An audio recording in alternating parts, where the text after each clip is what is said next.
আসসালামু আলাইকুম। HSC ২৬ batch. কেমন আছেন সবাই? আমার সাথে অলরেডি কয়েকশো মানুষ কানেক্ট হয়ে গেছেন। আলহামদুলিল্লাহ।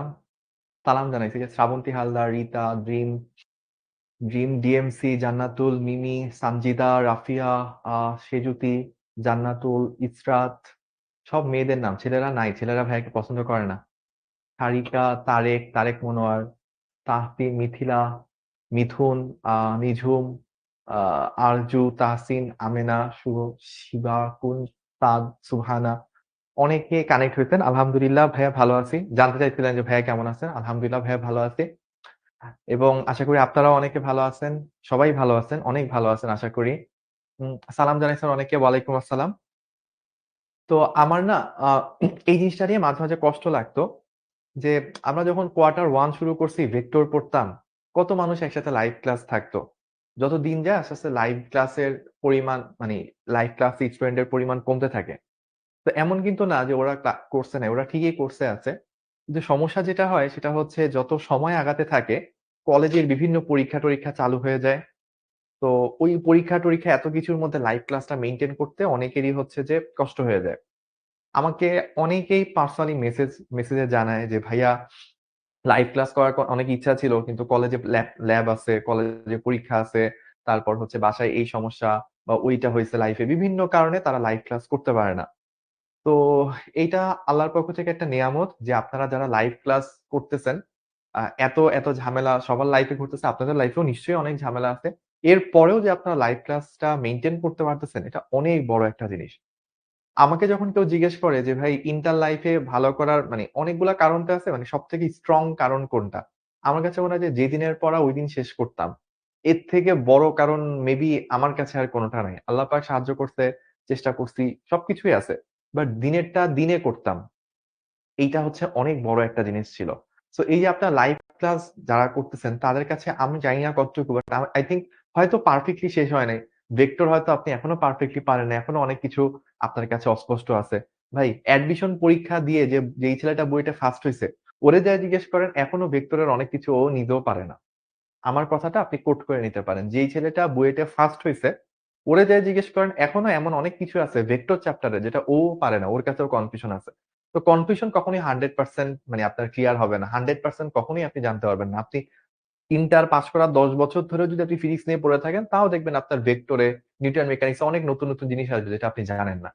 সো যতটুকু আপনি পড়ছেন, যতটুকু আপনি পারেন, মেজর মানে মেইন আইডিয়া গুলো আপনি পড়েন, দেখবেন এটাই এনাফ। জাস্ট বিশ্বাস রাখেন না। মানে এইটা চিন্তা করেন না যে আমি এইটা ওইটা পারি না। আপনি এটা চিন্তা করেন যে আমি এই জিনিসগুলা পারি। এই জিনিসগুলো আমি নতুন শিখছি। আর চেষ্টা করবেন অলওয়েজ দিনের পড়াটা দিনে পড়ার। আর এটা মাথায় রাখবেন যে ইন্টার লাইফটা অনেক কঠিন একটা জার্নি। কঠিন জার্নি বলেই এটার রিওয়ার্ডটা অনেক সুন্দর। এই যে গতকাল পরশুদিন গতকালকে তো হ্যাঁ, গতকালকে রাতে হচ্ছে রেজাল্ট দিল। রেজাল্ট দেওয়ার পর দেখেন দুনিয়া উল্টায় যাক, যাই কিছু হোক না কেন, যেদিন বুয়েটের রেজাল্ট দেয়, যেদিন মেডিকেলের রেজাল্ট দেয়, একটু জাস্ট চিন্তা করে দেখেন যারা ওইখানে চান্স পায়, তাদের ভিতর দিয়ে কি যায়? তাদের আশেপাশে এমনকি এমনও অনেক জায়গা আছে যে একটা গ্রামে একটা ছেলে বুয়েটে চান্স পাইছে। একটা গ্রামে একটা মেয়ে হয়তো ডাক্তার মানে মেডিকেলে চান্স পাইছে। ওই পুরা গ্রামের মধ্যেই মনে হয় একটা ঈদ ভাব চলে আসে। তো এত বড় রিওয়ার্ড, এত বড় পুরস্কার যদি পেতে হয়, কষ্ট পাড়ি দিতে হবে না? ইন্টার জার্নিটা টাফ আমি জানি। ইন্টার জার্নিটা যত দিন যায় তত বেশি টাফ হইতে থাকে। এমনকি এই টাফ হওয়া কখনোই শেষ হবে না। আপনি ভাবতেছেন যে ভাইয়া ফার্স্ট ইয়ার ফাইনাল পরীক্ষা দিলে মনে হয় একটু সহজ আসবে। কক্ষনো না। আপনার আরো প্রেশার বাড়বে। আপনি সেকেন্ড ইয়ারে উঠবেন, আপনার কাছে মনে হবে যে দ্বিগুণ প্রেশার।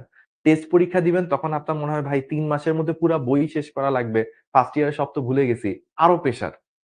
বোর্ড পরীক্ষা দিবেন, তারপর ভাই এই ২ মাস না ৩ মাস পরেই মেডিকেলের পরীক্ষা, বুয়েটের পরীক্ষা, ঢাবি পরীক্ষা। আপনার কাছে মনে হবে আপনি প্রেশার কুকারের মধ্যে আছেন। একদম মনে হয় যে আপনাকে চাপ দিয়ে ছিন্ন-ভিন্ন করে দিচ্ছে। হিউজ প্রেশার থাকবে। তো এই প্রেশার গুলো আছে বলেই এত কঠিন জার্নি, এত প্রেশার পাড়ি দিয়ে যারা ওই যে বুয়েট ভর্তি পরীক্ষার রেজাল্ট দিলে ওয়েবসাইটে যাদের রোল গুলা চলে আসবে, মেডিকেল ভর্তি পরীক্ষার পর রোল ইনপুট দিলে যাদের হচ্ছে নামগুলো চলে আসবে, তাদের ওই যে একটা পুরা গ্রাম সুদ্ধা আমেজ তৈরি হয়ে যায় একটা মানুষ মেডিকেলে চান্স পাইছে। একটা শহর বা একটা ছোটখাটো একটা মানে কয়েকটা গ্রাম মিলে একটা ইউনিয়ন খুশি হয়ে যায় একটা ছেলে বুয়েটে চান্স পাইছে। এত বড় কেন? কারণ হচ্ছে ওইটার জন্য অনেক কষ্ট করতে হয়। সো আপনাদেরও কষ্ট করতে হবে। এই কষ্টটা হচ্ছে মাথায় রাখতে হবে। এবং আমাদের সমস্যা হয় কি জানেন? আমরা ধরে নিই যে জার্নিটা ইজি। আমরা ধরে নিই শুভ ভাই আজকে এই যে মহাকর্ষ বিকর্ষের কয় নাম্বার লেকচার? ৩ নাম্বার লেকচার পড়াবো। আপনারা ধরে নেন কি আচ্ছা শুভ ভাইয়া তো আসছে, শুভ ভাইয়া ১.৫ ঘন্টায় পড়াবে। আর যা পড়বো সব হয়ে যাবে। শুভ ভাইয়ার ক্লাসে একটু জাস্ট তাকায় থাকলেই হবে, হালকা একটু নোট করলেই হয়ে যাবে মনে হয়। ভাই আপনাকে চিন্তা করতে হবে। শুভ ভাইয়া তো শুধু আপনাকে একা পড়াচ্ছে না। এখানে লাইভ ক্লাসেই প্রায় মানি অনেক সময় হাজারের মতো মানুষও কানেক্টেড থাকে। অনেক সময় ৫০০, ৬০০, ৭০০ কানেক্টেড থাকে। তার বেশিও ছিল অনেক সময়। তো ভাইয়া এতজনকে পড়াচ্ছি। যতজন লাইভ ক্লাস করছে মিনিমাম তার ১০ গুণ হচ্ছে রেকর্ড ক্লাস দেখবে। একই ক্লাস শুধু শিখর মধ্যেই চিন্তা করেন এত হাজার মানুষ দেখতেছে।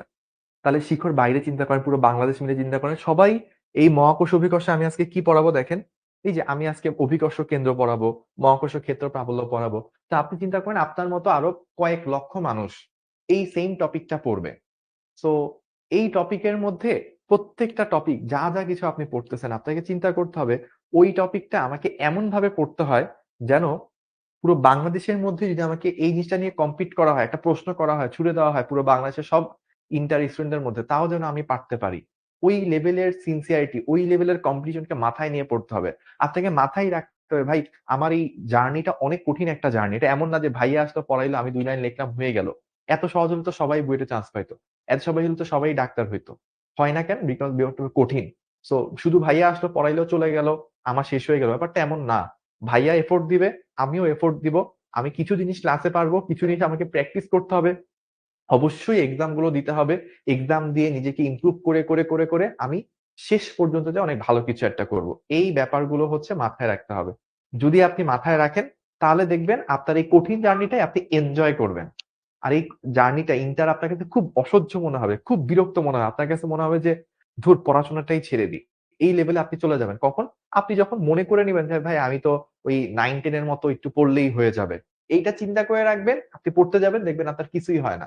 শুভ ভাইয়া দেখা গেছে যে ৫-৬ ক্লাসে কাজ ক্ষমতা শক্তি চ্যাপ্টার শেষ করে দিছে। আপনি মনে করছেন ৫-৬ ঘন্টা বই রিডিং পড়লেই হবে বুঝি। আপনি দেখলেন যে ১০ ঘন্টা পইড়ে চ্যাপ্টারের 1/10 তো শেষ করতে পারেন নাই। ১০ ভাগের ১ ভাগও শেষ করতে পারেন নাই। তখন আপনার কাছে হতাশ লাগবে। আপনার চোখ দিয়ে পানি পড়বে। আপনার তো পড়ালেখা ছেড়ে দিতে ইচ্ছা করবে। পাস হবে না পরীক্ষায়। কিন্তু আপনি আগে থেকেই চিন্তা করে নিতেন শুভ ভাইয়া তো বলছিল যে এই জার্নিটা এত সহজ না। এটা অনেক কঠিন জার্নি। রাত-দিন খাটা লাগবে। অমানুষিক পরিশ্রম করা লাগবে। তখন আপনি এই অমানুষিক পরিশ্রম করতেন এবং তখন আপনার এই পরিশ্রম করার পর জার্নিটা তখন আপনি জানতেন যে ভাই জার্নিটাই এরকম। এবং এই অমানুষিক পরিশ্রমটা সবাই করতে পারবে না। অনেকেই এখানে খারাপ করবে। সো আমি এট লিস্ট জানি এবং জেনে চেষ্টা করতেছি। 100% না পারলেও অনেকটুকু করতে পারতেছি। এটাই তখন আপনার কাছে খুশি লাগবে যে আমি আরো অন্যান্য অনেক মানুষের থেকে তো এই রোডে একটু হলেও আগায় আছি। তখন আপনি আস্তে রেজাল্ট পাবেন। আস্তে আপনার ভাল্লাগা কাজ করবে। একটু করে ইমপ্রুভ করবেন। একদিন দেখবেন আপনার স্বপ্নের খুব কাছাকাছি চলে গেছেন।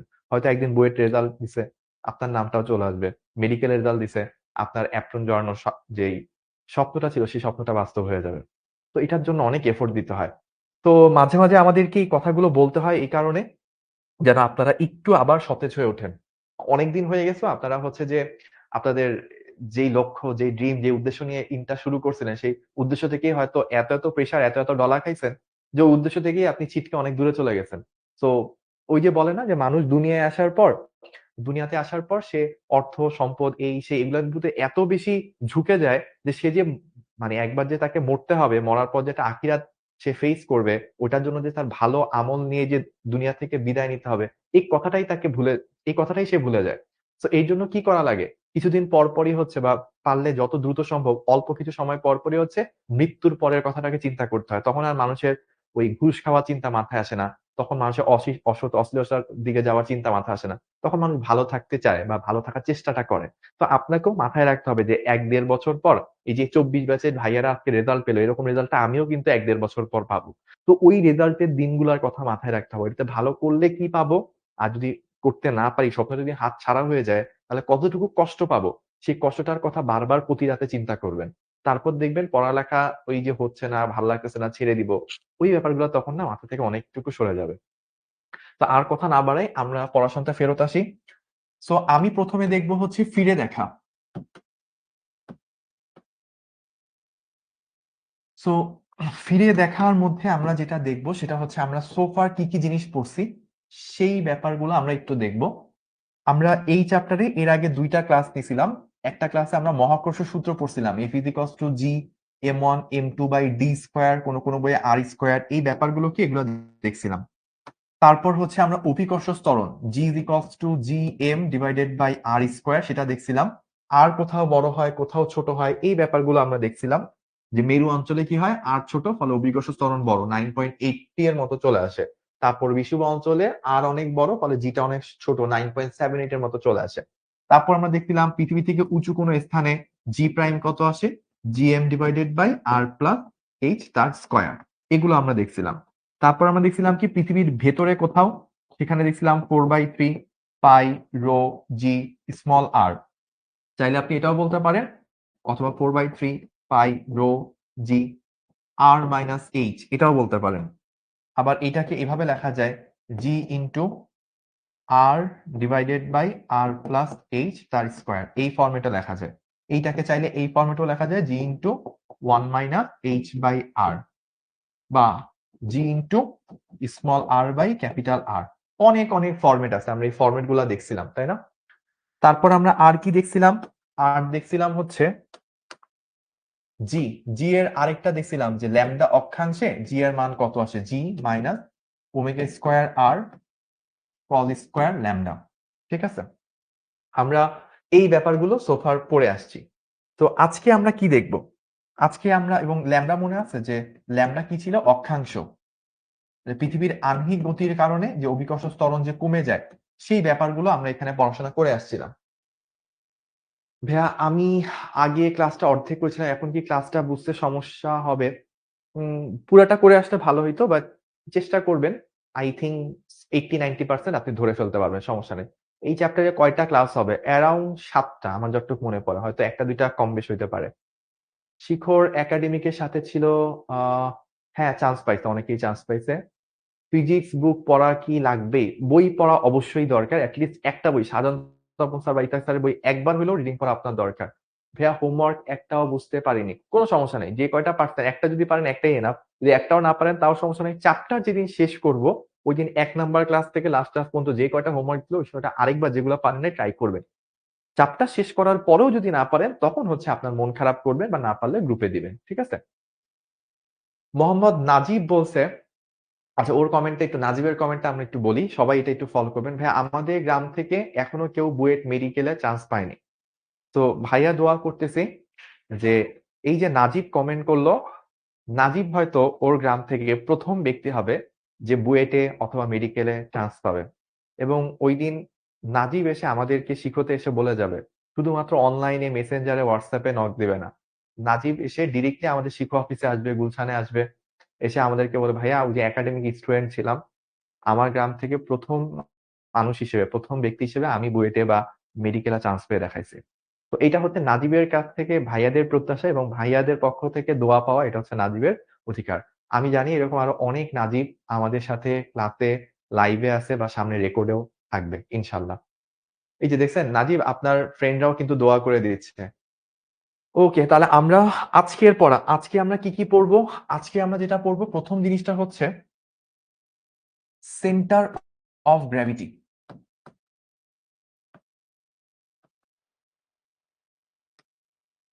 এটাকে বলা হয় ভার কেন্দ্র, বাংলায় আমরা এটাকে বলি ভার কেন্দ্র। বা এটাকে দেখবেন আপনাদের বইতে বলা আছে অভিকর্ষ কেন্দ্র, ভার কেন্দ্র বা অভিকর্ষ কেন্দ্র একই কথা।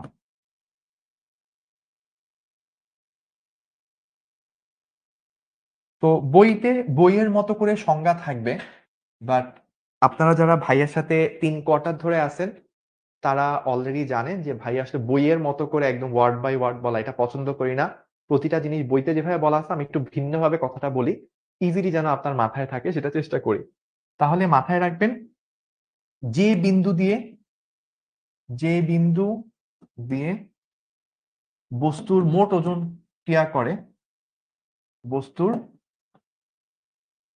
মোট ওজন ক্রিয়া করে,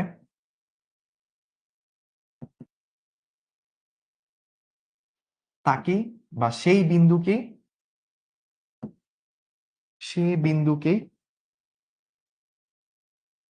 ওই বস্তুর ভারকেন্দ্র বলে, ওই বস্তুর ভারকেন্দ্র বলে।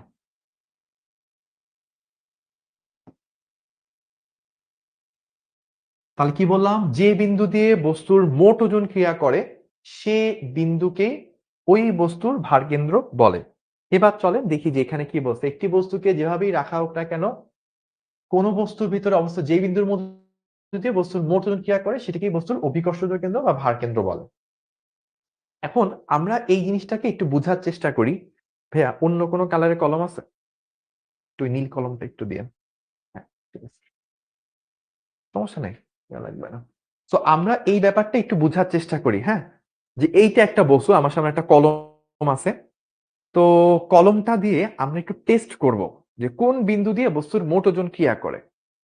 তো আমি আমার সুবিধার জন্য দেখেন আমি করলাম কি, এই যে এই বিন্দুতে আঙ্গুল রাখলাম, আমার এই যে এই হাতটাকে ছেড়ে দিব, দেখেন বস্তুটা পড়ে গেছে। তার মানে কি, বস্তুর এই বিন্দু দিয়ে মোট ওজন কাজ করতেছে না। যদি এই বিন্দু দিয়ে বস্তুর মোট ওজনটা কাজ করতো, তাহলে আমি তো এইদিকে ধরে রাখছি, ও এই বিন্দু দিয়ে পড়ে যাওয়ার কথা ছিল, ওই বিন্দুতে ধরে রাখছি, সে তাহলে আমার পড়তো না। কিন্তু এই বিন্দু দিয়ে কাজ করে নাই, এই কারণে আমি ধরে রাখার পরও সে পড়ে গেছে। এবার আপনি এই বিন্দুতে চিন্তা করেন, আমি এই বিন্দুতে ধরে আমি ছেড়ে দিব, দেখি ও কি থাকে নাকি পড়ে যায়। দেখেন আবারও পড়ে গেছে। তার মানে কি, এই বিন্দুটা দিয়ে, এই যে এই বিন্দু দিয়েও মোট ওজন কাজ করতেছে না। যদি মোট ওজন কাজ করতো তাহলে কি হইতো, এই বিন্দুতে ধরে রাখছে, সে আর পড়তে পারতো না। এরকম করে করে আমি বিভিন্ন পয়েন্ট নিতে নিতে আমি মাঝখানের একটা বিন্দুতে চিন্তা করলাম। এই কলমটা অনেক স্লিপি, আমার আঙ্গুলে স্লিপ খাচ্ছে, দেখেন। এবার কিন্তু সে, আমার হাতটা, এই যে দেখেন এবার কিন্তু সে মোটামুটি দাঁড়ায় আছে। তার মানে কি, এই বিন্দুটা দিয়েই বস্তুর মোট ওজনটা কাজ করতেছিল। তাই ওই বিন্দুতে আঙ্গুল দিয়ে ধরে রাখলে কি হয়, ও তো এদিক দিয়ে পড়ে যাওয়া, মানে এই বিন্দু দিয়ে সে নিচে পড়ার কথা, কিন্তু আমি এদিকে ধরে রাখার কারণে সে আর পড়তে পারেনি। তাহলে বস্তু এরকম প্রতিটা বস্তুর মধ্যে এরকম একটা বিন্দু থাকবে যে বিন্দুর টোটাল ওজনটা কাজ করে, ওই বিন্দুটাকেই ওই বস্তুর ভার কেন্দ্র বা অভিকর্ষ কেন্দ্র বলে। তো আমি বেগুনি কালারটা আপনাদের দেখতে সুবিধা হয়, কিন্তু এই যে এইটা একটা বস্তু আছে, এটা মোটামুটি হচ্ছে যে এত স্লিপি না, এই বস্তুটা নিয়ে ভালো এক্সপেরিমেন্ট করা যাবে আই গেস। দেখেন এই বস্তুটা, দেখেন এখানে একদম ব্যালেন্স আছে। তো এই বস্তুর ক্ষেত্রে এই দিকটা একটু চিকন ছিল, তাই মাঝখানে না হয়ে একটু বাম পাশে হয়েছে ভার কেন্দ্রটা। এই যে এইরকম জায়গায় সে হচ্ছে স্টেবল আছে, ঠিক আছে। আচ্ছা, তাহলে আমরা দেখলাম প্রতিটা বস্তুর মধ্যে এরকম একটা বিন্দু থাকে, যেই বিন্দু দিয়ে হচ্ছে পুরা বস্তুর ওজনটা কাজ করে, ওইটাকে ভার কেন্দ্র বলে। যেমন এই বস্তুর ক্ষেত্রে এইটা হচ্ছে ভার কেন্দ্র, এটাকে বলে centre of gravity. Centre of gravity. তো গ্র্যাভিটির ফার্স্ট লেটারটা কি ভাইয়া? গ্র্যাভিটির ফার্স্ট লেটারটা হচ্ছে জি। এই কারণে হচ্ছে এটা জি দ্বারা প্রকাশ করা হয়েছে। আচ্ছা, এখন আমরা বিভিন্ন বস্তুর ভার কেন্দ্র কোনটা কখন হয় সেটা দেখব। এর মধ্যে ইম্পর্টেন্ট গুলা মনে রাখলেই হবে, সবগুলা মনে রাখতে যে মাথা নষ্ট করার দরকার নেই। এইটা মনে রাখবো, এটা হচ্ছে একটা দণ্ড। একটা দণ্ডর ক্ষেত্রে ভার কেন্দ্র কোথায় হয়? দণ্ডের ঠিক মাঝখানে। তারপর ধর এটা দণ্ড, দণ্ড বাট একটু পুরু দণ্ড, লাইক একটা সিলিন্ডারের মতো, সরু সিলিন্ডার। এটার ক্ষেত্রেও কি হয়, একদম মধ্যবিন্দুতে। ধরেন এটার ব্যাস যদি হয়ে থাকে 2r, তাহলে এটা একদম আর হাইটে, এবং দৈর্ঘ্য যদি হয়ে থাকে ধরেন এল, তাহলে এইটা হচ্ছে L/2 তে যায় আপনি পাবেন অর্ধেক, একদম মাঝখানে। তারপর এইটা যদি একটা বৃত্তাকার চাকতি হয়, লাইক একটা সিডি বা একটা ডিস্ক বা একটা রুটি। ভাইয়া ব্রাইটনেস ঠিক আছে এখন? দেখা যাচ্ছে কি আপনাদের? একটু কমেন্ট করে জানায়েন তো ভাইয়া, এই ব্যাকগ্রাউন্ড দেখতে পান কিনা। একজন বলছিল যে ভাইয়া দেখা যায় না, পরে দেখা যাচ্ছে কিনা। কালারটা ক্লিয়ার না। রুকাইয়া বলছে ক্লিয়ার আছে, এখন সবাই ক্লিয়ার বলতেছে। ওকে ওকে, ঠিক আছে। তো ভাইয়া বলতেছি সমস্যা নেই, পিডিএফ এর মধ্যে পাবেন। এইটা হচ্ছে বৃত্তাকার চাকতি, লাইক রুটি। এটা রুটি বা পরোটা, এইটার ক্ষেত্রে একদম কেন্দ্রটা হয় হচ্ছে ভার কেন্দ্র। মানে কেন্দ্র দিয়ে যদি আপনি ধরে রাখেন তাহলে দেখবেন শেয়ার পড়বে না। তারপর এইটা হচ্ছে রুটির মতনই একটা জিনিস, ধরেন চাকা, বৃত্তাকার চাকা আছে না, চাকা বা আংটি, এটার ক্ষেত্রে মাঝখানের বিন্দুটা হয় হচ্ছে তার ভার কেন্দ্র। তারপর একটা ত্রিভুজ, ত্রিভুজের ক্ষেত্রে এইটা হচ্ছে কি, মধ্যমা ত্রয়ের, মধ্যমা ত্রয়ের ছেদবিন্দু, সেটাই হচ্ছে ভার কেন্দ্র। এটা একটা আয়তক্ষেত্র, এখানে কি, এখানে হচ্ছে মাথায় রাখবেন, আমি একটু ইয়াটা কমায় নিচ্ছি, এখানে হচ্ছে কর্ণদ্বয়ের ছেদবিন্দু, কর্ণদ্বয়ের ছেদবিন্দু, সেটাই হচ্ছে ভারকেন্দ্র। তো এইটাও হচ্ছে গোলক, এটা হচ্ছে গোলকের কেন্দ্র, গোলকের কেন্দ্র, ঠিক আছে। আর এইটা মোটামুটি যেই কয়টা ভাইয়া দেখাইছি, এই যে এইটা, এইটা, এইটা, এটা, এইটা, এটা, এটা, এইগুলা মনে রাখলে মোটামুটি হয়ে যাবে, ঠিক আছে। তাহলে চাকার মাঝে তো কিছুই নাই, তাহলে কিভাবে ধরবো? এটা একটা ভালো প্রশ্ন। ব্যাপারটা হচ্ছে এইরকম যে অনেক সময় যেটা থাকে, একটা চাকা, হ্যাঁ, ওই চাকাটা এই পরিধি বরাবর হচ্ছে মেইন ভরটা, মাঝখানে ধরে সুতা বা খুব হালকা কিছু দিয়ে লাগানো আছে, মানে মাঝখানে ভর একেবারেই নাই তা না, হালকা, যেমন একটা চাকার মধ্যে দেখেন ভিতরে কিছু স্পাইক থাকে না, মানে হালকা ভিতরে হচ্ছে হালকা কিছু ভর থাকে, সেই ক্ষেত্রেও মাঝখানে যদি কিছু হালকা ভর থাকে, ওই পয়েন্টে ধরলে সে হচ্ছে ব্যালেন্স থাকবে। ওকে, তাহলে আমরা এই জিনিসটা জাস্ট আমাদের কিসের জন্য, এমসিকিউর জন্য, এটা নিয়ে আর তেমন কোনো স্পেশাল পড়াশোনা নাই। আমাদের মেইন পড়াশোনা কোথায় থাকবে? মেইন পড়াশোনা শুরু হবে হচ্ছে আজকে মহাকর্ষীয় ক্ষেত্র বা গ্র্যাভিটেশনাল ফিল্ড থেকে। সো মহাকর্ষীয় ক্ষেত্রর এখানে কিছু একটা সংজ্ঞা দেওয়া আছে। তো সংজ্ঞাটা আমরা একটু দেখি। বলছে কোন বস্তুর চারপাশে যে অঞ্চলব্যাপী এর মহাকর্ষীয় প্রভাব বজায় থাকে, অর্থাৎ অন্য কোনো বস্তুর আকর্ষণে সেটি আকর্ষণ বল লাভ করে, তাকে মহাকর্ষীয় ক্ষেত্র বলে। অর্থাৎ ব্যাপারটা হচ্ছে এরকম, আপনি চিন্তা করলেন এরকম যে আপনি এখানে একটা বস্তু নিলেন, এই বস্তুটা হচ্ছে কেজি ভরের একটা বস্তু। সো এইটা চারপাশে হয়তো এরকম একটা অঞ্চল আছে, এরকম একটা অঞ্চল আছে।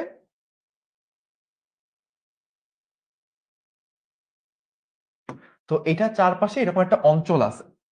তো দেখা গেল কি, এইখানে যদি আপনি আরেকটা বস্তুকে আনেন বা এখানে একটা বস্তুকে আনলেন, তাহলে ও কি করতে পারবে? ওরে আকর্ষণ করতে পারবে। ওরে আকর্ষণ করতে পারলো, ধরলাম এটা M1 বা M2। কিন্তু এইখানে ধরেন ওরা একটা আকর্ষণ, একটা বস্তু রাখলে সে আর আকর্ষণ বল করতে পারে না, সে আর কোনো আকর্ষণ দিতে পারে না। মানে যতটুকু অঞ্চল পর্যন্ত এই বস্তুটা অন্য কাউকে আকর্ষণ করতে পারে, ততটুকু অঞ্চলই হচ্ছে ওর জন্য কি, তার তোর জন্য গ্র্যাভিটেশনাল ফিল্ড, গ্র্যাভিটেশনাল ফিল্ড, বা বাংলায় হচ্ছে যদি বলতে চাই মহাকর্ষীয় ক্ষেত্র, মহাকর্ষীয় ক্ষেত্র। এখন মহাকর্ষীয় ক্ষেত্রের সাথে তড়িৎ ক্ষেত্রের অনেকটুকু রিলেশন আছে। পার্থক্য কোন জায়গায়? পার্থক্য হচ্ছে তড়িৎ ক্ষেত্রে আমি আকর্ষণও করতে পারি, বিকর্ষণও করতে পারি, কিন্তু এইখানে হচ্ছে আমরা শুধুমাত্র আকর্ষণ করি, মহাকর্ষের ক্ষেত্রে কোনো বিকর্ষণ নাই। তাহলে কি বললাম ভাইয়া? এটা একটা বস্তু, এর চারপাশে যতটুকু অঞ্চল জুড়ে সে অন্য কাউকে আকর্ষণ করতে পারে, ওই অঞ্চলটুকুই, ওই আয়তনটুকুই হচ্ছে তার জন্য মহাকর্ষীয় ক্ষেত্র। আমি দেখলাম এইখানে কেউ থাকলে আকর্ষণ করতেছে, এখানে কেউ থাকলে তাকে টানতে পারতেছে, বাট এইটার বাইরে যদি কেউ থাকে তাহলে সে তাকে আকর্ষণ করতে পারতেছে না। অর্থাৎ এই বস্তুটাকে আমার এই যার কারণে মহাকর্ষীয় ক্ষেত্র তৈরি হয়েছে, সে আর আকর্ষণ করতে পারতেছে না। তাহলে এইটা হচ্ছে আমার মহাকর্ষীয় ক্ষেত্রের বাইরে। তাহলে এই যে একজন যেমন কোশ্চেন করছে, সেজুতি ভাইয়া এটা কি সবসময় বৃত্তাকার হয়? না ভাইয়া, কখনোই এটা, মানে এটা বৃত্তাকার হয় না, এটা অলওয়েজ হয় হচ্ছে গোলাকার, গোলক আকৃতির। এটা হয় কি, গোলক আকৃতি, এটা কখনোই বৃত্তাকার না, গোলক আকৃতির। বৃত্ত আর গোলকের মধ্যে পার্থক্য কি? পরোটা, রুটি, পরোটা, সিডি, ডিস্ক, এগুলা হচ্ছে বৃত্তাকার।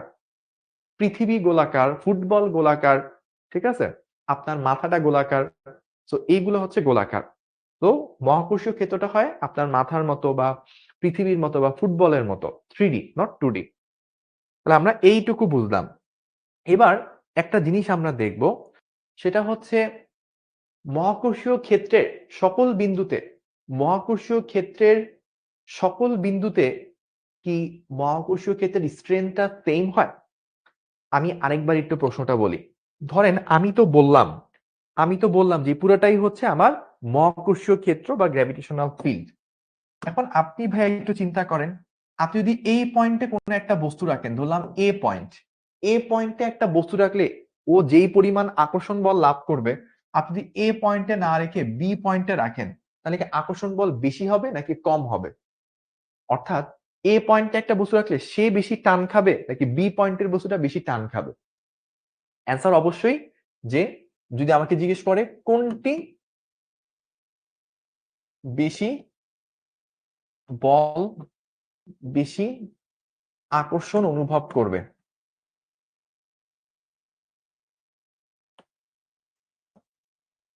উত্তর কি হবে? উত্তর হবে হচ্ছে বি। যে যত কাছে আছে সে তত বেশি আকর্ষণ অনুভব করবে। তাহলে এই যে একটা ব্যাপার, মহাকর্ষীয় ক্ষেত্রের প্রত্যেকটা বিন্দুর স্ট্রেংথ, শক্তিমাত্রা সেম না।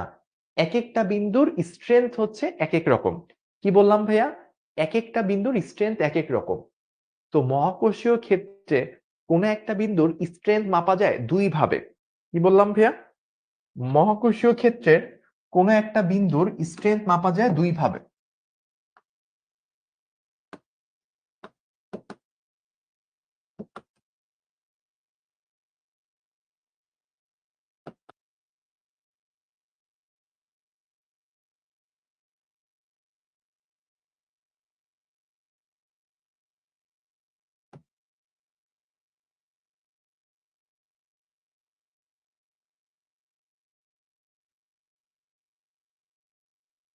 মহাকর্ষীয় ক্ষেত্রের কোনো একটা বিন্দুর স্ট্রেংথ পরিমাপ হয় দুই ভাবে। একটা হচ্ছে মহাকর্ষীয় প্রাবল্য, একটা হচ্ছে মহাকর্ষীয় প্রাবল্য, আর আরেকটা হচ্ছে মহাকর্ষীয় বিভব। তো আমার একটা অঞ্চল পেলাম, এই অঞ্চলটা হচ্ছে মহাকর্ষীয় ক্ষেত্র। তাহলে এই মহাকর্ষীয় ক্ষেত্র বা গ্র্যাভিটেশনাল ফিল্ডের এক একটা পয়েন্টের স্ট্রেংথ এক এক রকম। আমরা জানি যেই পয়েন্টটা সেন্টারের যত কাছে ওই পয়েন্টটা তত বেশি আকর্ষণ লাভ করে, তার স্ট্রেংথ তত বেশি হয়। তো এক একটা বিন্দুর স্ট্রেংথ এক এক রকম। তো মহাকর্ষীয় ক্ষেত্রের কোন বিন্দুর স্ট্রেংথ কতটুকু সেটা দুই ভাবে মাপা যায়। একটা মাপা হচ্ছে মহাকর্ষীয় প্রাবল্য, আর আরেকটা মাপা হচ্ছে মহাকর্ষীয় বিভব। ধরেন আপনি একটা স্টুডেন্ট কতটুকু মানে ব্রাইট স্টুডেন্ট, কতটুকু শার্প স্টুডেন্ট বা কত ভালো স্টুডেন্ট দুই ভাবে মাপতে পারেন। একটা হইতে পারে ওই স্টুডেন্টটা পরীক্ষায় কত ভালো রেজাল্ট করে, ও ওভারঅল সব সাবজেক্ট মিলে কত বেশি মার্কস পাচ্ছে, এটা দিয়েও মাপা যায়। আবার আপনি এটাও মাপতে পারেন যে ও extra curricular activities like debate, like হচ্ছে কোনো একটা কম্পিটিশন, এইসব জায়গায় সে কত বেশি ভালো রেজাল্ট অ্যাচিভ করছে, ওইভাবেও আপনি মাপতে পারেন। তো দুইটাই কিন্তু তার ভালো হওয়ার ইন্ডিকেশন দেয়। ঠিক একই রকম ভাবে মহাকর্ষীয় ক্ষেত্রের কোনো একটা বিন্দু, সেই বিন্দুটা কত বেশি স্ট্রেংথ, তার স্ট্রেংথ কত বেশি সেটা দুই ভাবে মাপা যায়, একটা হচ্ছে প্রাবল্য আর একটা হচ্ছে বিভব। তো এবার আসেন আমরা মহাকর্ষীয় প্রাবল্য কি সেটা একটু দেখবো। সো মহাকর্ষীয় ক্ষেত্র কেন বের করা হয়? বের করা হয় এর কোন বিন্দুতে স্ট্রেংথ কত সেটা বের করার জন্য। তাহলে দেখেন মহাকর্ষীয় ক্ষেত্র প্রাবল্য ওরা বিভিন্ন একক টাকক বলতেছে, আমি আগে একটু মহাকর্ষীয় ক্ষেত্র প্রাবল্য কি সেটা একটু আপনাদের সাথে শেয়ার করি। যে এই যে ভাইয়া দুইটা উপায়, এর মধ্যে মহাকর্ষীয় প্রাবল্য বলতে কি বোঝায় এটা আমরা একটু দেখব।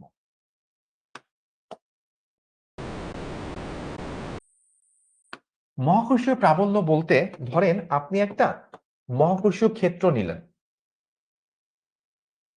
তো এইখানে কোনো একটা বিন্দু লাইক এটা পি বিন্দু, ঠিক আছে? তাহলে ওর প্রাবল্য যদি মাপতে হয় তাহলে কি করবেন? ধরেন এম কেজি একটা বস্তু নিলেন, তাহলে এম কেজি ভরের বস্তুটাকে এই যে সেন্টারে যে বস্তুটা আছে, এই যে সেন্টারে একটা ক্যাপিটাল এম ভরের বস্তু আছে, ওই তো হচ্ছে টোটাল মহাকর্ষীয় ক্ষেত্রটা তৈরি করছে। মহাকর্ষীয় ক্ষেত্র কিন্তু এরকম না যে একটা বস্তুকে কেন্দ্রে রাখলে তার চারপাশে একটা ফুটবল তৈরি হবে, ব্যাপারটা এরকম না। পুরো জায়গাটা একটা কাল্পনিক জায়গা। কিরকম?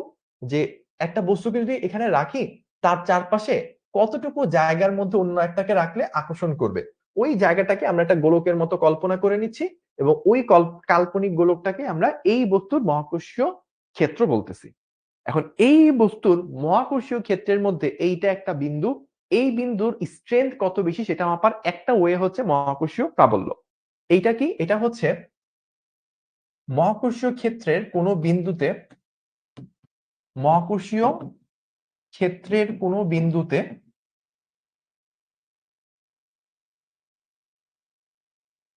একটি বস্তু রাখা হলে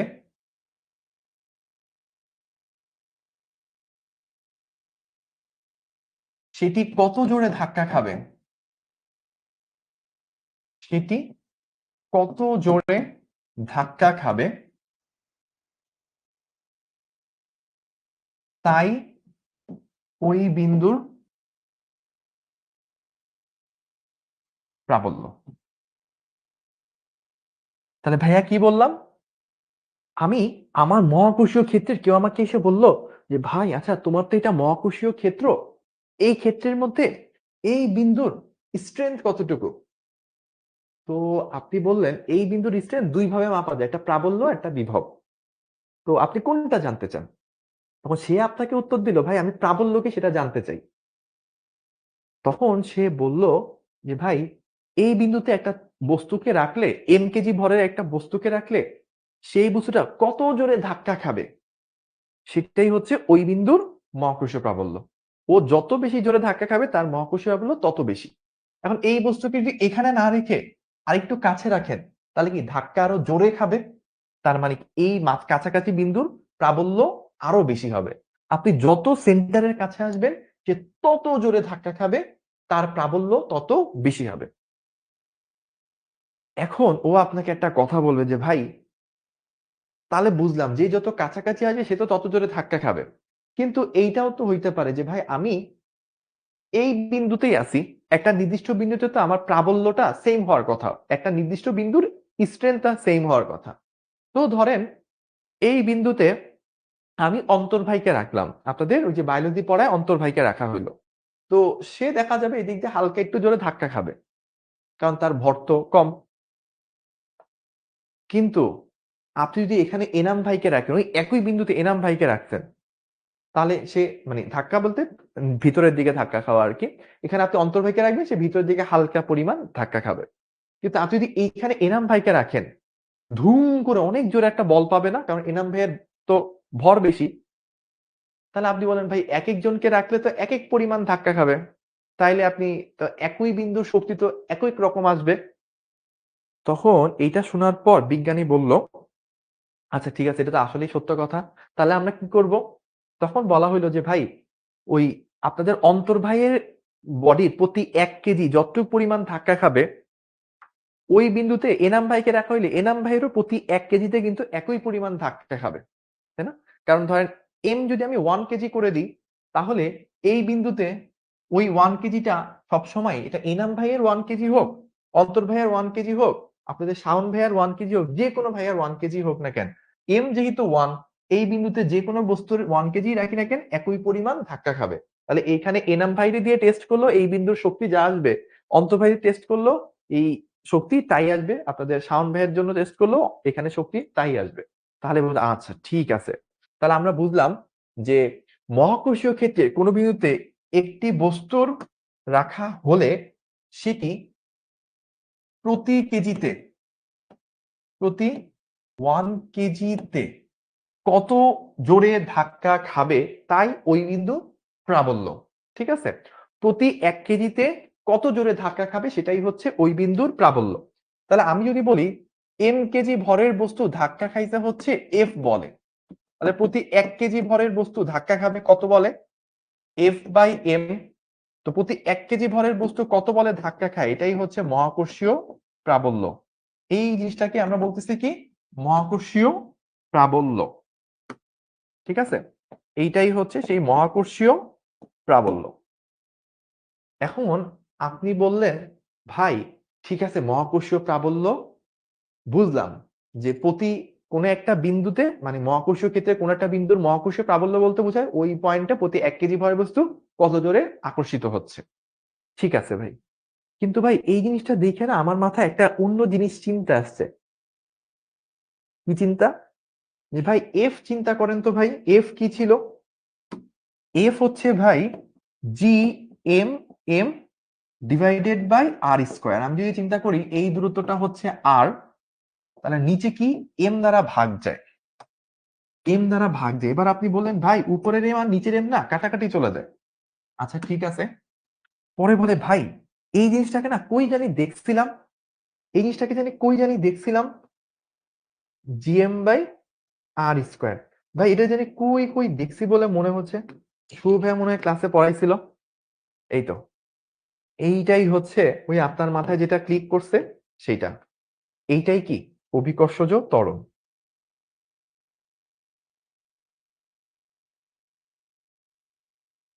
তার মানে কি, যদি আপনি পৃথিবী নিয়ে কাজ করেন, এই সেন্টার মানে যেই বস্তুর জন্য আপনি মহাকর্ষীয় প্রাবল্য চিন্তা করছেন, এইটা যদি পৃথিবী হয়ে থাকে, তাহলে পৃথিবীর আশেপাশে কোনো বিন্দুতে পৃথিবীর জন্য মহাকর্ষীয় প্রাবল্য যে কথা, অভিকর্ষ ত্বরণ একই কথা। এটাকে আমরা কি দ্বারা প্রকাশ করি? জি দ্বারা প্রকাশ করি, 9.8।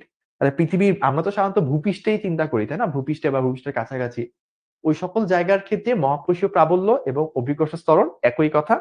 তো আপনাকে অনেক সময় স্যাররা প্রশ্ন করবে যে 30 ডিগ্রি অক্ষাংশে যদি আহ্নিক গতি এত গুণ হয়ে যায়, তাহলে মহাকর্ষীয় প্রাবল্যের মান কত হবে? তো আপনার সূত্র তো জানেন। যদি অভিকর্ষ ত্বরণ বলতো জি lambda is equals to G minus omega square cause square lambda, last ক্লাসে পড়ছি। তো এই মহাকর্ষীয় প্রাবল্য কি বলছে বের করতে? অভিকর্ষ ত্বরণ যে কথা, মহাকর্ষীয় প্রাবল্য একই কথা। সো মহাকর্ষীয় প্রাবল্য বের করতে বলার অর্থ আসলে অভিকর্ষ ত্বরণটাই বের করতে বলছে। আপনাকে একটু কনফিউজ করে দেওয়ার জন্য মহাকর্ষীয় প্রাবল্য ওয়ার্ডটা ইউজ করবে। তো 99% ক্ষেত্রেই পৃথিবীতেই আমরা কাজ করি, এবং পৃথিবীর জন্য যদি চিন্তা করি তাহলে পৃথিবীর চারপাশে ওই মহাকর্ষীয় প্রাবল্য এবং অভিকর্ষ ত্বরণ একই কথা। কিন্তু যদি আপনাকে অন্য কোনো বস্তু নিয়ে কাজ করতে বলে, অন্য কোনো বস্তু নিয়ে কাজ করতে বললে, তখন ওই বস্তুর এম বসবে, ওই বস্তু থেকে কতটুকু দূরত্বে চাচ্ছে সেটা আপনাকে ইউজ করতে হবে। পি দিয়ে কি বোঝাতে হচ্ছে? আমরা হচ্ছে পি বিন্দুতে কাজ করতে যাচ্ছি। পি দিয়ে বোঝাচ্ছি হচ্ছে পি বিন্দুতে মহাকর্ষীয় প্রাবল্য নির্ণয়, পি বিন্দুতে ই নির্ণয় বা মহাকর্ষীয় প্রাবল্য নির্ণয়।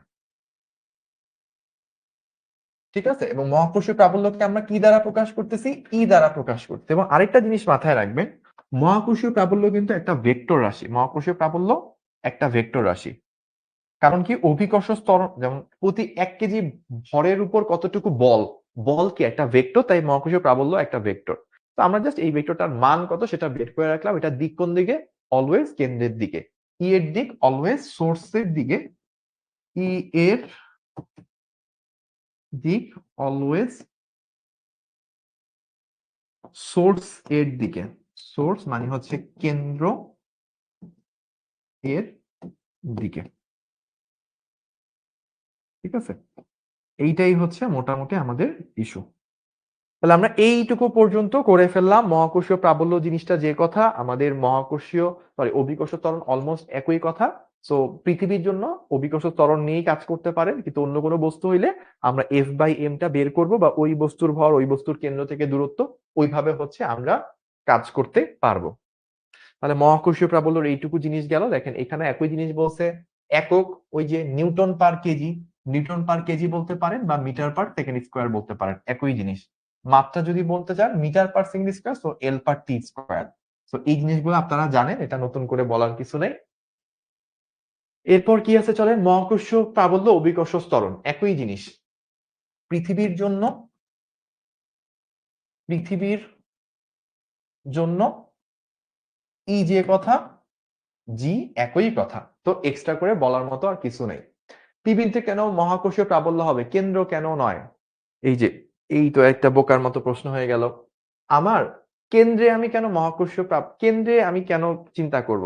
আমার মহাকর্ষীয় প্রাবল্য এইটা যেখানে বস্তু আছে ওইখান থেকে শুরু করে তার ক্ষেত্র পর্যন্ত যে কোনো জায়গায় হইতে পারে। আমি পৃথিবীর যদি চিন্তা করি যে আমার পৃথিবীর জন্য মহাকর্ষীয় প্রাবল্য চিন্তা করব, তাহলে পৃথিবী কি শুধুমাত্র পৃথিবীর পৃষ্ঠে থাকা বস্তুকে আকর্ষণ করে, নাকি চারপাশে আরো অনেকটুকু অঞ্চল জুড়ে আকর্ষণ করে? চারপাশে আরো অনেকটুকু, পৃথিবীর চারপাশে আকাশে আরো অনেকটুকু জায়গা জুড়ে পৃথিবী অন্য কোনো বস্তুকে আকর্ষণ করতে পারে। চাঁদ কি পৃথিবী থেকে অনেক পরিমাণ দূরে আছে, তারপরও কি চাঁদকে পৃথিবী আকর্ষণ করে নিজের দিকে ধরে রাখছে।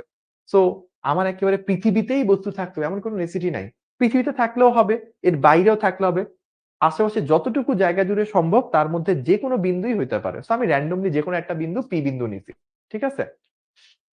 এবার আসেন, আমরা এইটা রিলেটেড জিনিসপাতি তো দেখলাম, আর একটু সামনে যাই। সো আমরা প্রাবল্যের মান টান কিভাবে বের করে, এত কিছুই করা লাগে না। ওই যে just GM by R square, এটা দিয়ে আপনি করে ফেলতে পারেন। জাস্ট এইটুকু মাথায় রাখবেন। এখানে কি আছে, ওই যে আমরা বলছিলাম যে ধরেন এইখানে কতটুকু বল কাজ করতেছে সেই বলটা আপনি মাপতে পারবেন। তো এম ভরের বস্তুর জন্য, মানে এই ক্যাপিটাল এম ভরের বস্তুটার জন্য আপনার বি বিন্দুতে প্রাবল্য নির্ণয়, সেখানে ব্যাপারটা কি, এ বিন্দুতে অবস্থিত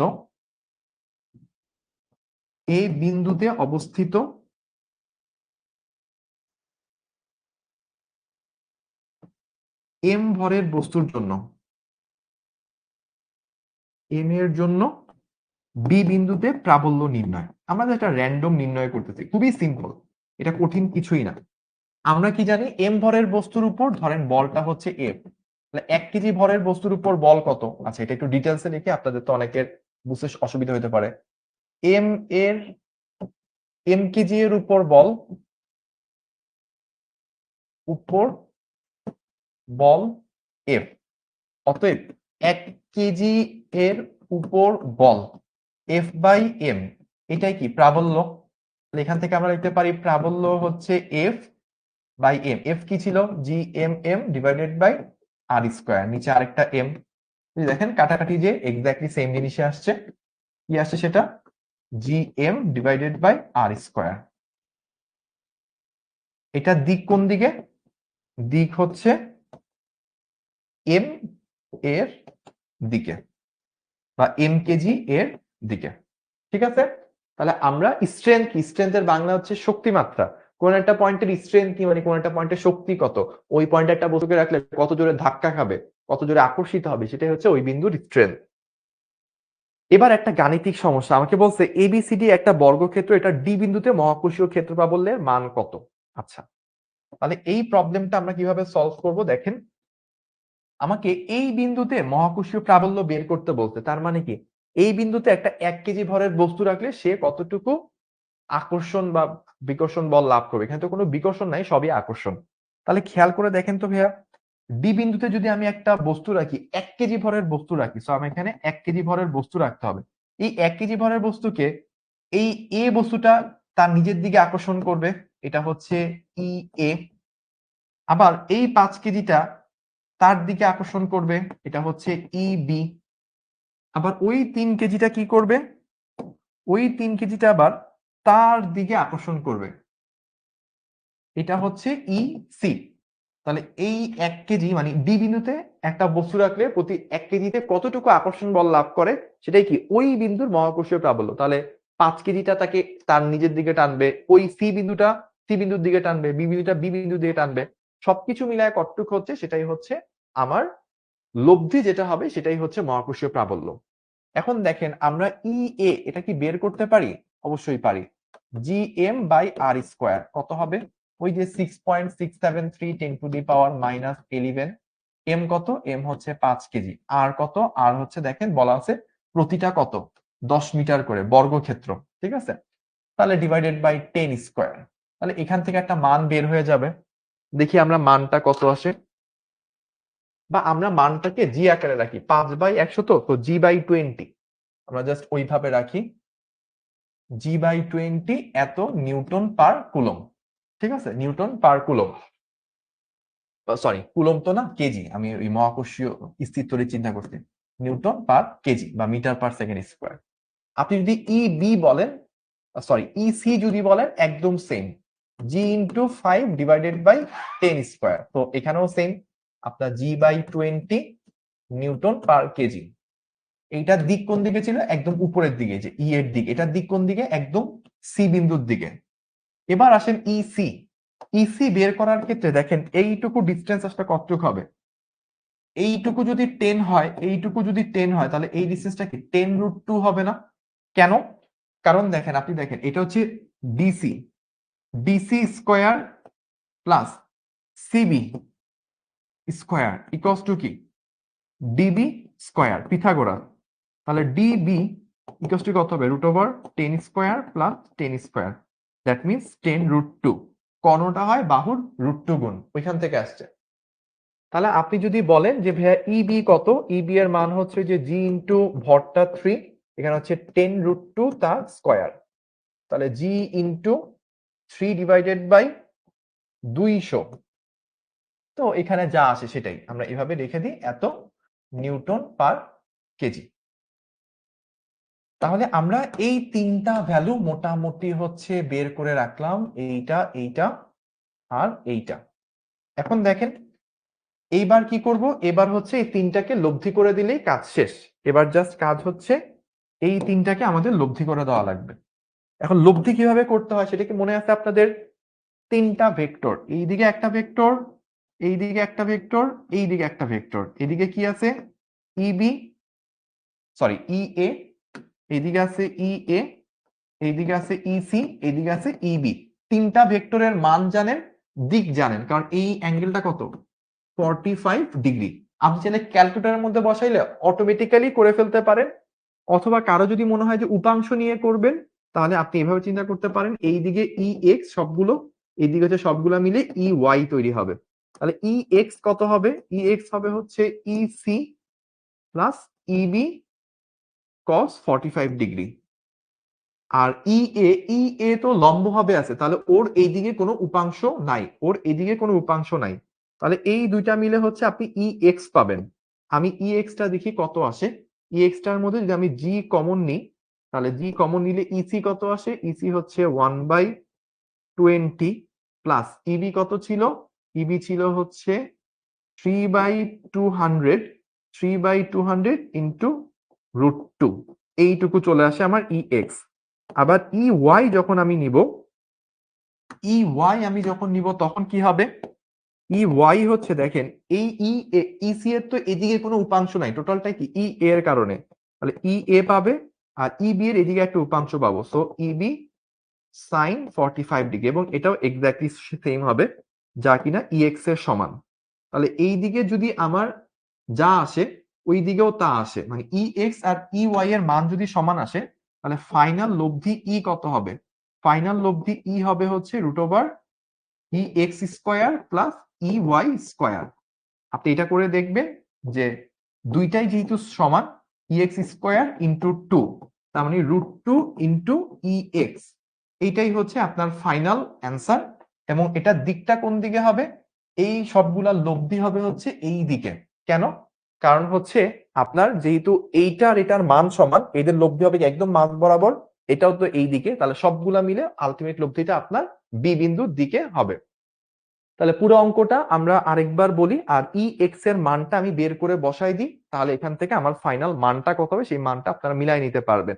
আমার যদি আমি ই এক্স যদি চিন্তা করি তাহলে হচ্ছে জি ইন্টু, তাহলে ফার্স্টে 20 ইনভার্স প্লাস 3/200 √2। ওকে, যা পাইলাম এটার সাথে হচ্ছে 6.673 10⁻11, এইটুকু হচ্ছে আমার ই এক্স পাইলাম। ই এক্স এর সাথে হচ্ছে আমি আবার √2 গুণ দিতে হবে। তাহলে আমার ফাইনাল অ্যান্সারটা আসবে হচ্ছে, ফাইনাল অ্যান্সার কত আসবে আমার?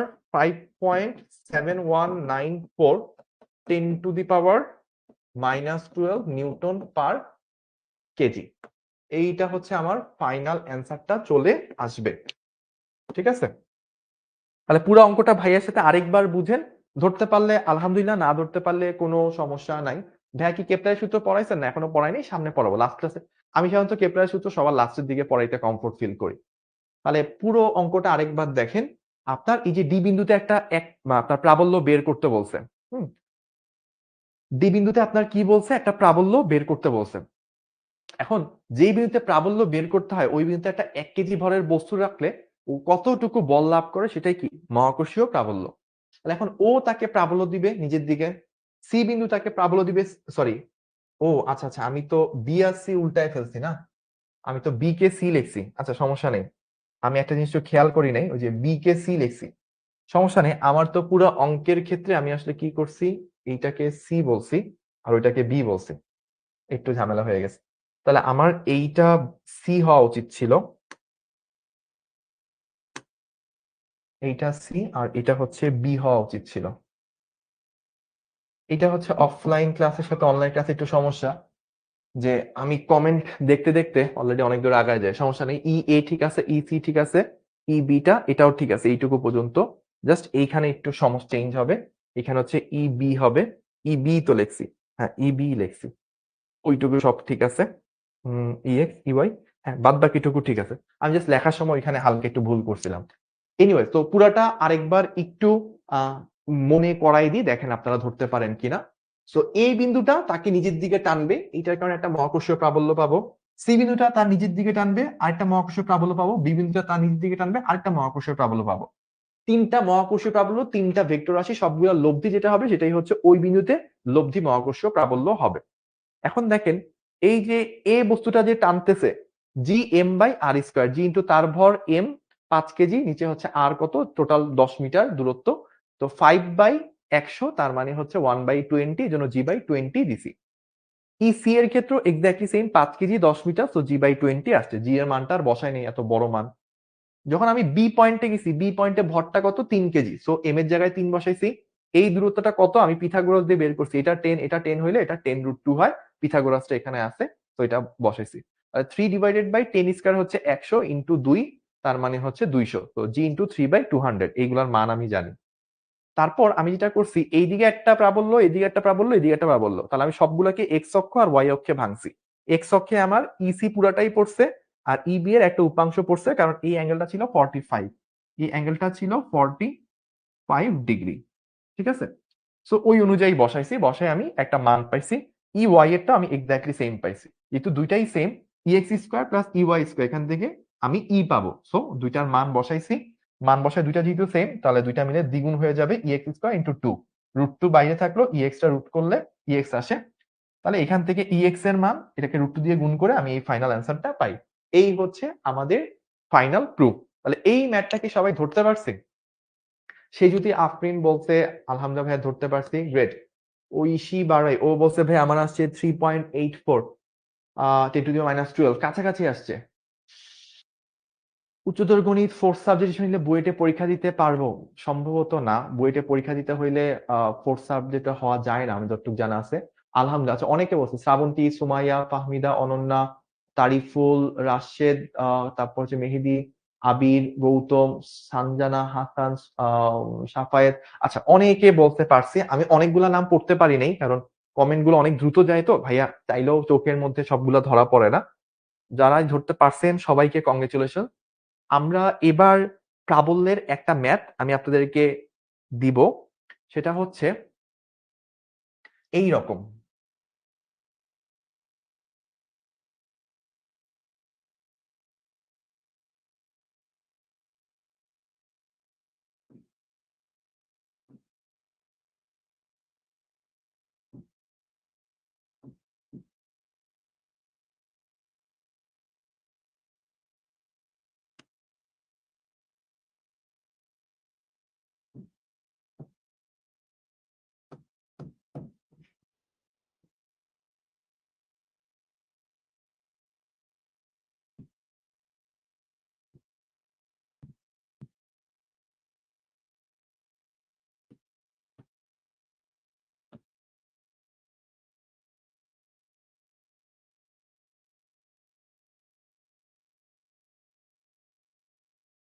তো একটা 2 কেজি ভরের বস্তু মঙ্গল গ্রহে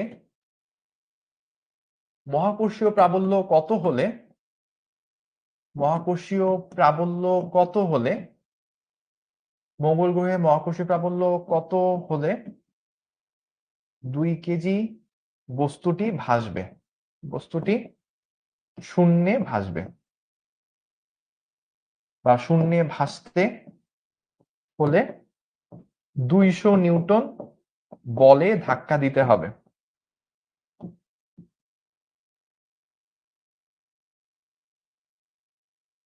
আর প্রশ্নটা কি বললাম? প্রশ্নটা বললাম মঙ্গল গ্রহে মহাকর্ষীয় প্রাবল্য কত হলে 2 কেজি ভরের বস্তুকে শূন্যে ভাসতে হলে এত নিউটন বলে ধাক্কা মারতে হবে।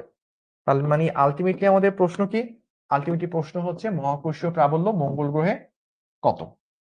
ঠিক আছে, এখন তাহলে চিন্তা করেন, এই যে এই 2 কেজি ভরের বস্তু, তাহলে আমি একটা আলাদাভাবে আঁকি, এটা হচ্ছে সেই 2 কেজি। এইটাকে মহাকর্ষীয় বল, যেটা মহাকর্ষীয় বল কি, এফ ইজ ইকস টু, ওই যে মনে আছে আমরা একটু আগে পড়ছিলাম না, E is equals to F by M. তাহলে এখান থেকে আপনি কি বলতে পারেন, F is equals to M E, এই জিনিসটা আপনি ইউজ করতে পারেন। তাহলে মহাকর্ষীয় প্রাবল্য আপনাকে নিচের দিকে টান দিবে কি, এম ই বল দিয়ে, আর উপরের দিকে আপনি কি 200 নিউটন বল দিয়ে ধাক্কা মেরে তারপর হচ্ছে ওকে স্থির রাখছেন। তার মানে কি মহাকর্ষীয় প্রাবল্য যেইটুকু বল, যেইটুকু বলে ওকে নিচে টানতেছে, সেটাকে থামায় রাখার জন্য আপনাকে উপরে 200 নিউটন বল দেওয়া লাগতেছে। তার মানে আপনি নিশ্চয়ই বলতে পারেন m into E is equals two 200।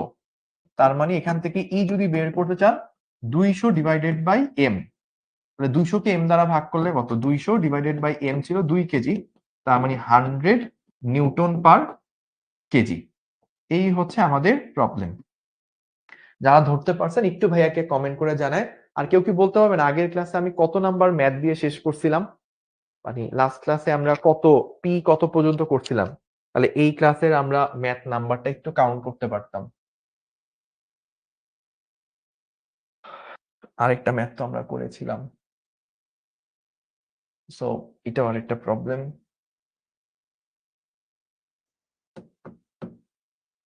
P6, P6 পর্যন্ত করছিলাম না 5, P6, P5, ম্যাক্সিমাম মানুষ বলছে 5, আবার 7, 6, আমি ধরলাম এটা হচ্ছে 6, আমি জানি না যদিও তো 6 নাকি 7। আচ্ছা, তো ওইটা 7, 6 হইলে এটা হচ্ছে 7, আমি ধরে নিলাম। ওকে, তো আরেকবার একটু বলি আমাদের সিস্টেমটা কি ছিল। একটা বস্তু মঙ্গল গ্রহে শূন্যে ভাসতে হলে তাকে উপরের দিকে 200 নিউটনের ধাক্কা দেওয়া লাগে। ও 2 কেজি ভর হয়ে থাকলে এখানে তার মহাকর্ষীয় প্রাবল্য কত। মহাকর্ষীয় প্রাবল্য কি, নিচের দিকে ধাক্কা দিবে, মানে মঙ্গল গ্রহের দিকে ধাক্কা দিবে। তো ওর যদি প্রাবল্য ই হয়ে থাকে, ভর ইন্টু প্রাবল্য, এটা হচ্ছে মহাকর্ষীয় বল। আর তাকে ব্যালেন্স করার জন্য উপরে 200 নিউটন বল দেওয়া লাগে, তাহলে এই দুটা সমান হলে সে স্থির থাকবে। তাহলে 200 ইকুয়ালস টু মহাকর্ষীয় বল। এখান থেকে শব্দ আছে, বসলাম। তাহলে এইটা কি জন্য দিছিল, এইটা বেসিক্যালি দিছিল হচ্ছে ধোঁকা। এইটা কি, ধোঁকা। ওই যে ইন্টার লাইফে আপনি প্রেম করেন না, আপনার কাউকে দেখলে অনেক ভাল লাগে, ওইটা আসলে কি, ধোঁকা। ইন্টার লাইফে প্রেমগুলো ম্যাক্সিমাম সময় কি হয়, টিকে না, তাই না? বুঝিনি। P5 পর্যন্ত করছিলাম, তাহলে মিলছে, কারণ এটা 6 দিছি তো, 6, 7 থেকে শুরু হয়েছে। ওকে, তাহলে আমাকে একজন বলছে ভাই একটা ব্রেক দেন, একটু ভাত খাবো। ঠিক আছে, ভাত খাওয়ার জন্য আমি অনেক বড় একটা বিরতি দিব। বাজে কয়টা, বাজে হচ্ছে 9টা 58, আমি 3 মিনিটে ভাত খাওয়ার একটা, 3 না 4 মিনিটে একটা ভাত খাওয়ার বিরতি দিচ্ছি। তো দেখি কে কে এর মধ্যে ভাত খেতে পারে। বিরতি, বেসিক্যালি আমার পানি খাওয়া লাগবে, ওই জন্য আমি বিরতি দিচ্ছি আসলে। 9টা 58 থেকে 10টা 2, অনেক বড় বিরতি। ঠিক আছে, ভাত খাওয়ার বিরতি, ভাত খেয়ে নিবেন সবাই এই সময়ের মধ্যে।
আসসালামু আলাইকুম সবাইকে and welcome back to the class. আমরা মহাকর্ষ প্রাবল্য নিয়ে অনেক কিছু করছিলাম। তো মহাকর্ষ প্রাবল্য ভাইয়া আপনার ক্লাস করতে হতে আগেই খেয়ে ফেলছি, নুরুদ্দিন বলছে সেই।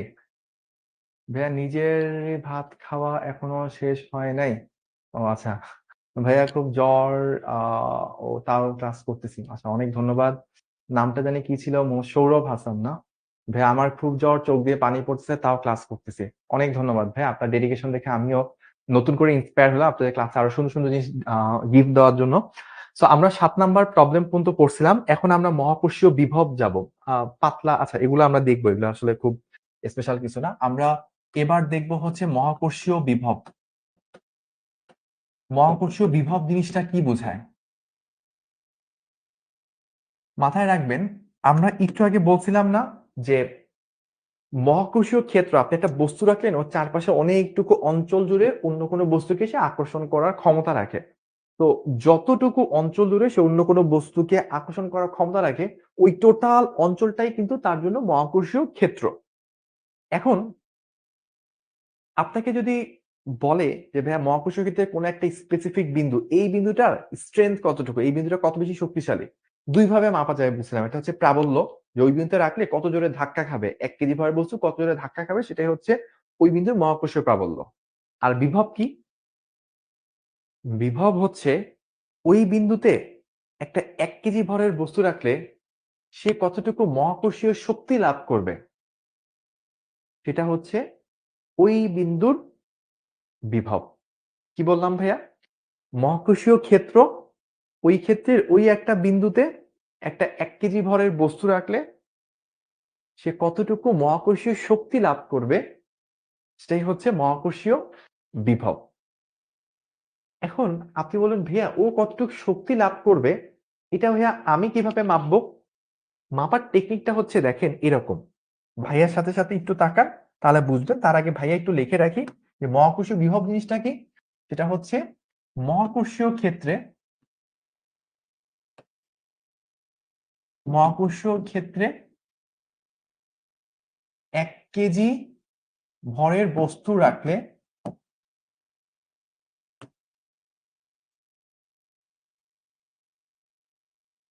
সে যে পরিমাণ শক্তি লাভ করে, যে পরিমাণ শক্তি লাভ করে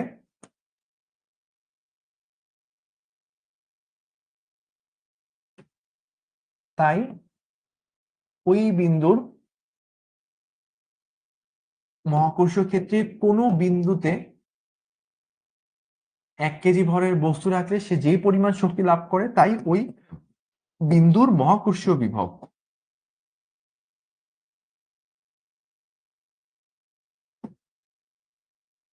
এবার আমরা একটু খেয়াল করি যে মহাকর্ষীয় বিভব জিনিসটা কিভাবে কাজ করে বা কিভাবে এটা মাপতে হয়।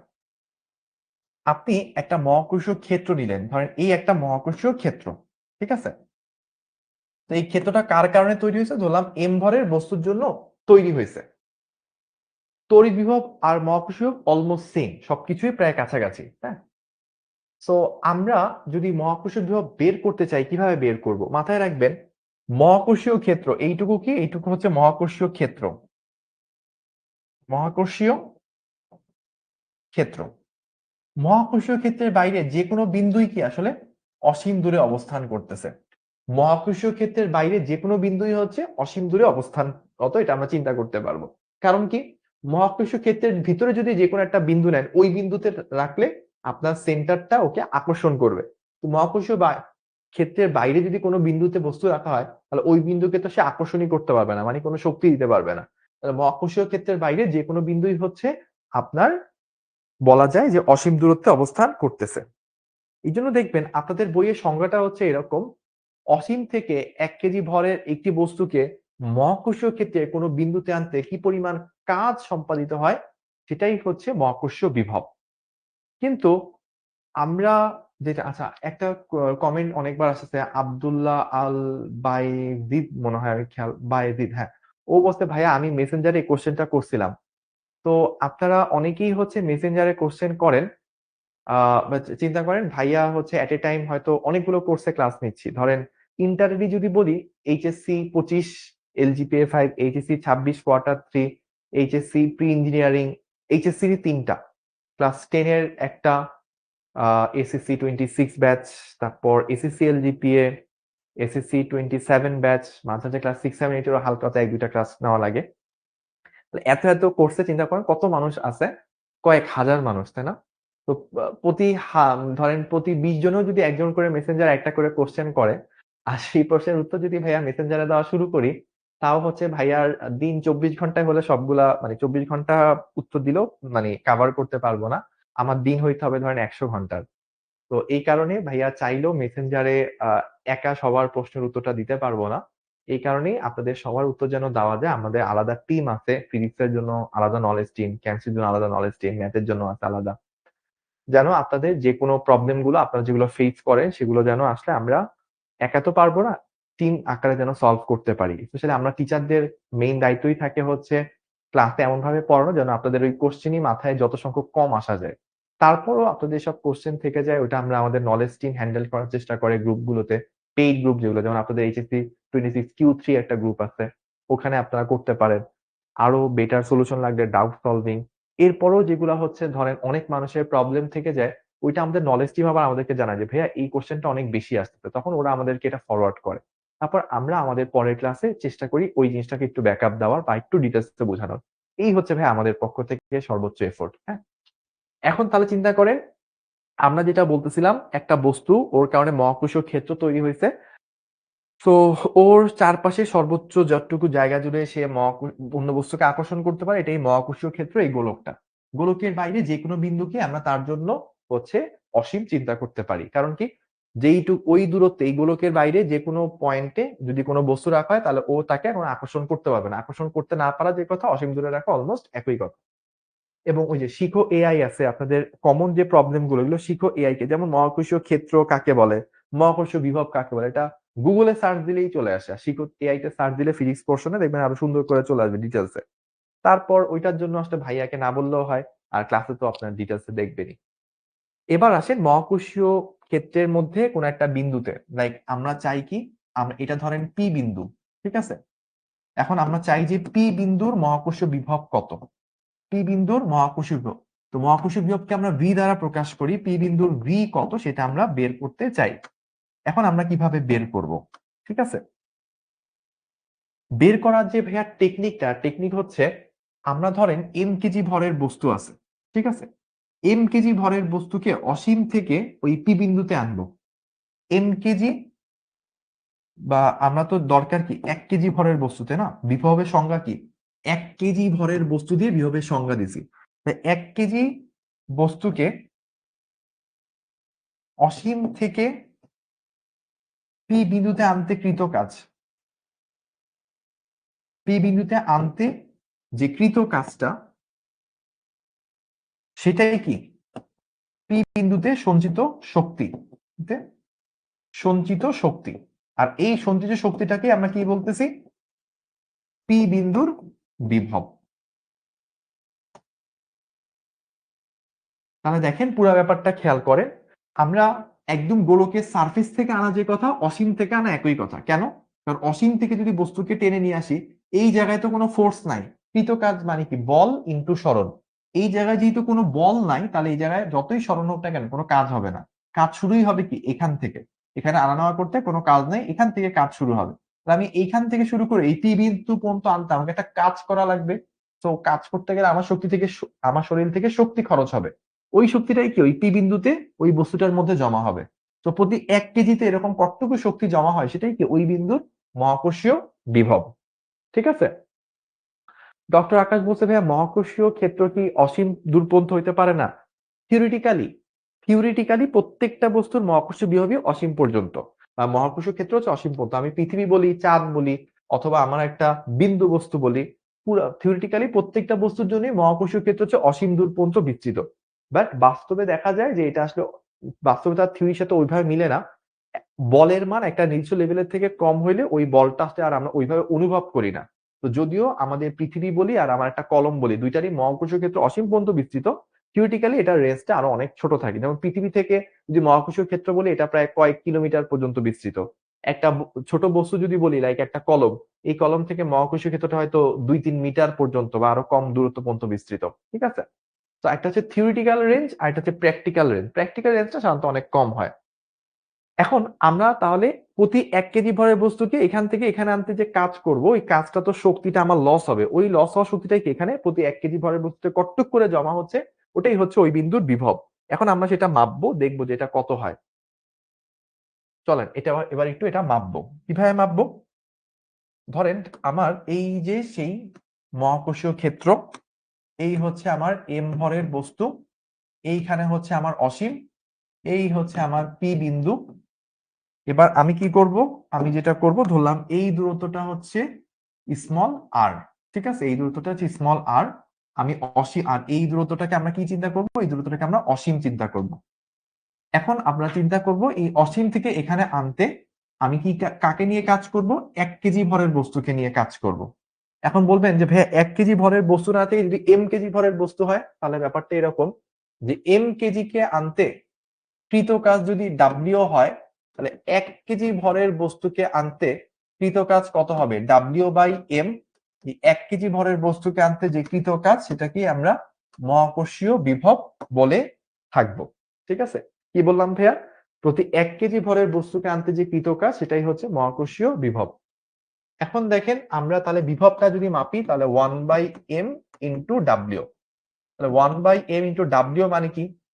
এফ ডিআর, তার ইন্টিগ্রেশন, তাই না? কেন? কারণ যত আপনি কাছে আসতে থাকবেন আপনার দূরত্বটা চেঞ্জ হবে।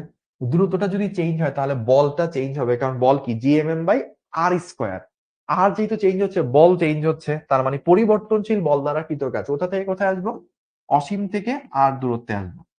1 by M G M M divided by R square into DR, অসীম থেকে আমি আর এ আসতেছি। তাহলে কনস্ট্যান্ট গুলাকে বাইরে নিয়ে আসি। G M M divided by M, 1 by R স্কোয়ারকে ইন্টিগ্রেশন করলে মাইনাস 1 বাই আর থাকে, অসীম থেকে আর দূরত্ব পর্যন্ত। আমি যদি আরেকটু সামনে আগাই,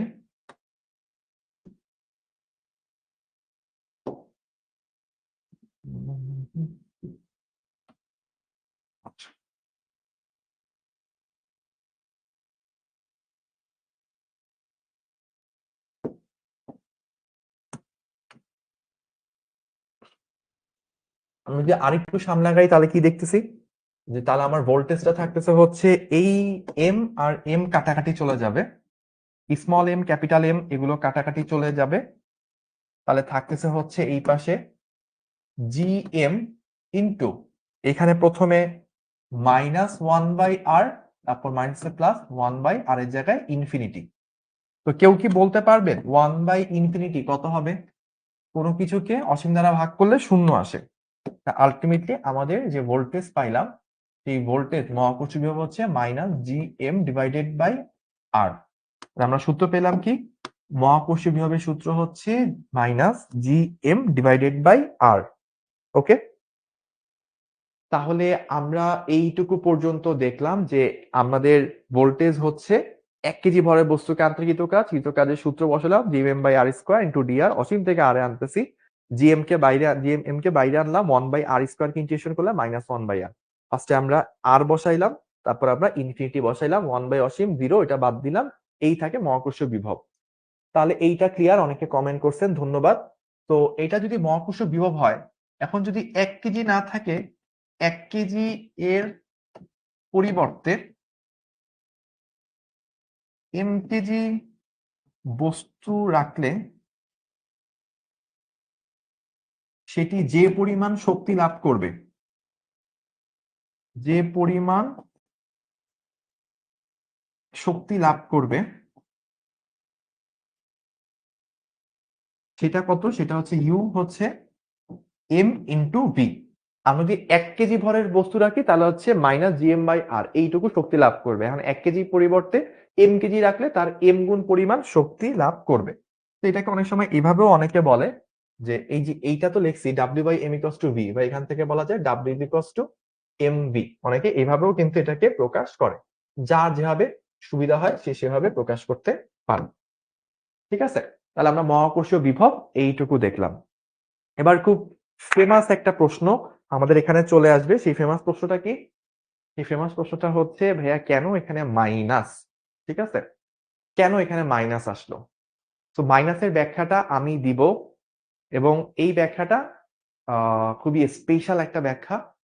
আপনি যখন কলেজে ক্লাস করতে যাবেন, আপনার কলেজে ফ্রেন্ডদের সাথে, স্যারদের সাথে যখন এটা নিয়ে পড়াশোনা করবেন, তখন অবশ্যই জিজ্ঞেস করবেন যে, "ভাই মাইনাস জিনিসটা কেন হইলো? মাইনাসের ফিজিক্যাল সিগনিফিকেন্স কি?" তো আপনি চেষ্টা করবেন ভাইয়া আগামী ৫ মিনিটে যে ব্যাখ্যাটা দিব, এই ব্যাখ্যাটা দেওয়ার। আমি আশা করতেছি আপনার আশেপাশের মানুষজন এই ব্যাখ্যাটা শুনে অনেক উপকৃত হবে। ঠিক আছে? সো এবার আসেন পজিটিভ শক্তি আর নেগেটিভ শক্তি। বেসিক্যালি বিভব কি? ওয়ান কাইন্ড অফ শক্তি, তাই না? ১ কেজি ভরের জন্য কতটুকু শক্তি মানে প্রতি কেজি ভর প্রতি ১ কেজি ভর কতটুকু শক্তি লাভ করতেছে সেটাই তো মহাকর্ষীয় বিভব। তো এটা হচ্ছে বেসিক্যালি ১ কেজি ভরের জন্য এক কাইন্ড অফ শক্তি। তো শক্তি কখন নেগেটিভ হয় আর শক্তি কখন পজিটিভ হয়? দেখেন তো ভাইয়া, আমি যদি বলি আ ধরেন আমার সামনে এখানে একটা বস্তু আছে। এই যে কলমটাকেই দিই, কলম বেচারা বারবার হচ্ছে আমার এক্সাম্পল গিনি পিগ হচ্ছে আরকি। এই কলমটাকে আমি মাটি থেকে যথেষ্ট ধরেন এইটা হচ্ছে মাটি, মাটি থেকে আমি একটু উপরে ধরে রাখছি। এখন ওর মধ্যে কি একটা শক্তি আছে না? কি শক্তি আছে ভাইয়া? ওর মধ্যে একটা মাটি থেকে এই সাইডে থাকলে ওর মধ্যে একটা mgh পরিমাণ শক্তি থাকবে। এটাকে আমরা কি বলি? বিভব শক্তি বলি। আচ্ছা। এখন এই বস্তুটাকে যদি আমি ছেড়ে দিই, কি হইল? ঠাস করে সে মাটিতে পড়ে গেল। তাহলে ঘটনাটা কি? একটু আগে ওর মধ্যে একটা শক্তি ছিল mgh, ওকে ছেড়ে দিলে, মুক্তভাবে থাকতে দিলে ও আর সেই শক্তিটা ধরে রাখে না। বরং ওইটাকে ছেড়ে দিয়ে ওই শক্তিটাকে ছেড়ে দিতে চায়। কারণ কি? এই যে এই বস্তুটাকে এই সাইডে রাখাকালীন যে mgh শক্তি ছিল, ছেড়ে দিলে মাটিতে পড়ে গেলে তো এই 0 হয়ে গেল। তার মধ্যে আর সেই শক্তিটা থাকলো না। তার মানে এই যে এই ধরনের শক্তি বস্তুর মধ্যে থাকলে বস্তু এটাকে ছেড়ে দিয়ে 0 হয়ে যায়। এই ধরনের শক্তিগুলোকে বলা হয় পজিটিভ এনার্জি বা পজিটিভ শক্তি। পজিটিভ শক্তি যখন কোনো বস্তুর মধ্যে থাকবে, বস্তু সর্বোচ্চ চেষ্টা করবে ওই শক্তিটাকে ছেড়ে দিয়ে 0 হয়ে যাওয়ার জন্য। ওই বস্তুটাকে পুরোপুরি নাই করে দেওয়ার চেষ্টা করবে। যেমন আমি এটাকে ছেড়ে দিছি, মুক্ত হইছে, সাথে, সাথে ওইটাকে 0 করে ফেলছে। তাহলে যেই বস্তুর মধ্যে যেই শক্তি থাকলে সে চেষ্টা করে ওইটাকে ছেড়ে দিয়ে ওইটাকে 0 করে দেওয়া, সেই শক্তিটা হচ্ছে পজিটিভ শক্তি। এবার আপনি চিন্তা করেন আমরা কার্বনের অনেক যৌগ পড়ি না? যৌগের মধ্যে বা মিথেন গ্যাসই চিন্তা করেন। কার্বন আর হাইড্রোজেনের মধ্যে কি একটা বন্ধন শক্তি আছে না? কার্বন আর হাইড্রোজেনের মধ্যে একটা বন্ধন আছে, সিগমা বন্ধন, তাই না?